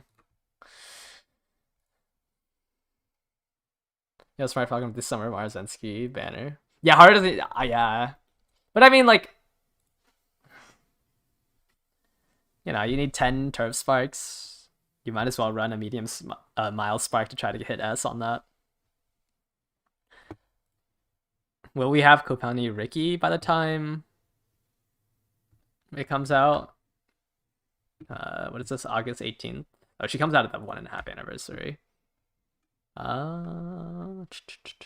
Yeah. Kopani. I think this Virgo Cup is her, like, is the reason why we're running it, right? The medium. Cope. Yeah. The medium one, I think Kopani Ricky should just eat up. She's kind of made for it. Right? It should be the Teo show. I guess the JBC Classics is also on that track. Oh, and it's the Daishoten. Of course, that makes sense. Didn't they make dirt CMs just for Kupano? Well, no, it's for the Daishoten. Whoever, there's not that many Umas that like are Daishoten winners because it's a dirt track in Japan. But yeah, she should just win it. Like, it's really hard to beat a good Ricky. So this cup should just be Ricky's cup. Though, I mean, the Smart Falcon Sane Sky, or not, sorry, Smart Falcon and Summer Marzensky should still be able to work. This one's interesting because she has scaling on her acceleration and target speed based on the number of green skills you have. So she's, you know, later half random, you get target speed increase, and then more target speed increase and acceleration based on the amount of green skills you've activated. And you can probably just put it there as a front runner. Considering that for that race specifically, she should have 2 greens for free. Yeah, this is vegan Ricky. And she gets, I think she just gets, she gets skillful steps. Or she gets outstanding step. I guess exchange rate too. Randomly, you know, a bit later phase half, you get more target speed increase. Like, she's made for the Daishoten. Though she has Pacers or Savvy instead of Frontrunner Savvy. Why is Ricky hard to build? Well, because you want every single green on her. So it's not like a really good Ricky wants every single green skill possible for her to get this target speed increase and acceleration increase. It's just hard to build in the sense that if somebody's Ricky has more green skills than you, their ultimate is just a little bit better. What's the best case scenario for your free 100 plus? Yeah, Limit Break 1 SSR Rico. What is, like, you're really hoping that you get 2 copies of the SSR Rico, because I don't think it's pretty unlikely that you max Limit Break the rare version, so you might as well hope that you get the because getting the rare version is like, you know, hitting 5 SSRs in 100 pulls. I think are your odds better hitting 2.75s than hitting 5 3%? Would I ever run my own 0 Limit Break rare Rico? No, I think my borrow slot's basically permanently on Rico. Or actually, no. I guess for CM5, if I had Rico, yeah, I'd run a 0 Limit Break one.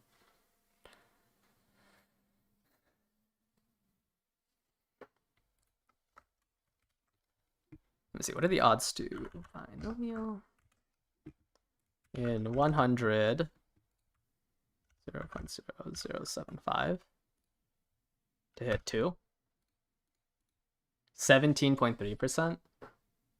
Yeah, no, never mind. 17.3% for that.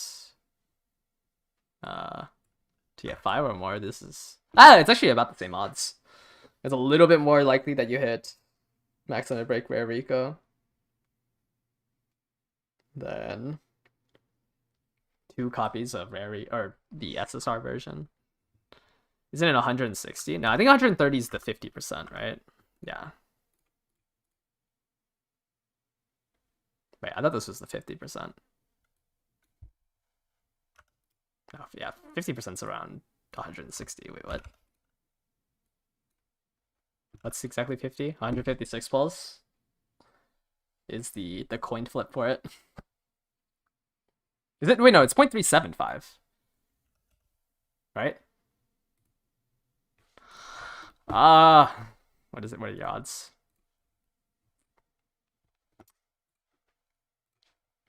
I think this is the last thing we're going to do for this stream, because I need to edit the video down. It is 3.75? Yeah. It's not that I don't believe you, it's that I'm already here, so I might as well.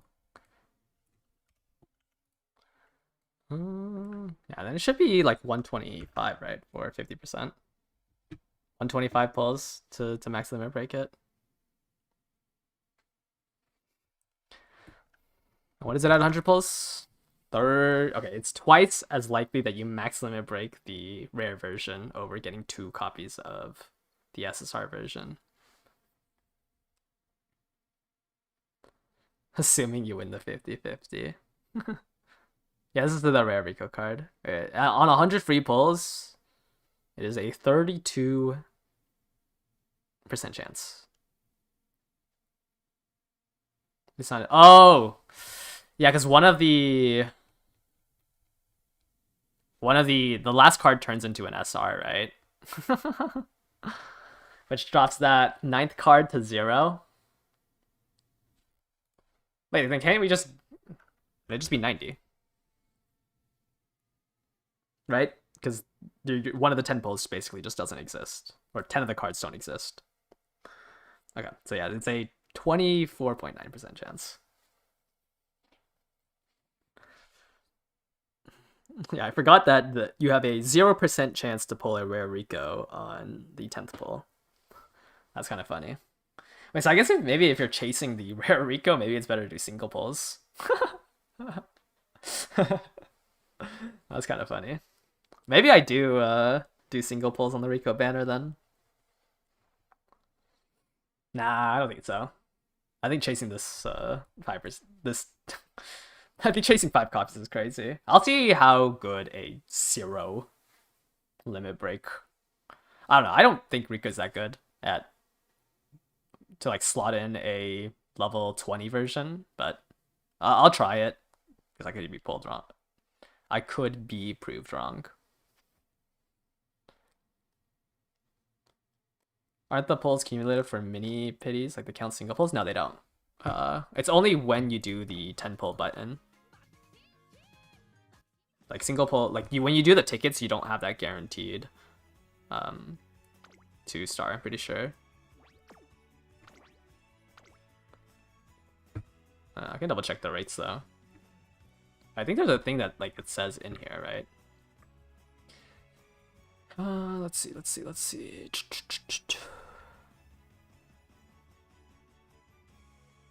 Disclaimers.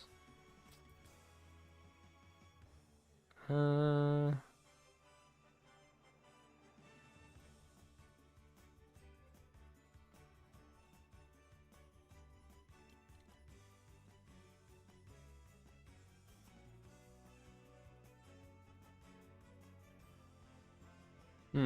actually don't know if they have something in here for it, but I don't think it's cumulative. Well, I'm pretty sure it's not cumulative.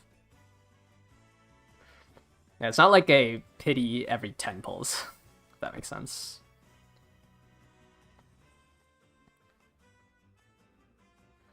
I wish you use 10 tickets for a full pull. Yeah, I think I have like 30 plus tickets because I just am too lazy to click the button every time. I don't even... They eventually let you do 10 pulls, but I think it's way later.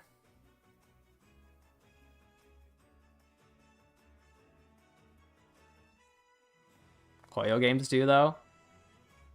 I mean, yeah, but Grand Blue is also side games, so I wouldn't expect a Hoyo game to pull over to this. Yeah, okay. Actually, I guess this kind of, says it. The first to the 9th result of a 10x count uses the same rates, and then the 10th one is 10x. Pretty sure there's just nowhere that says that 10 singles gives you that 10th result.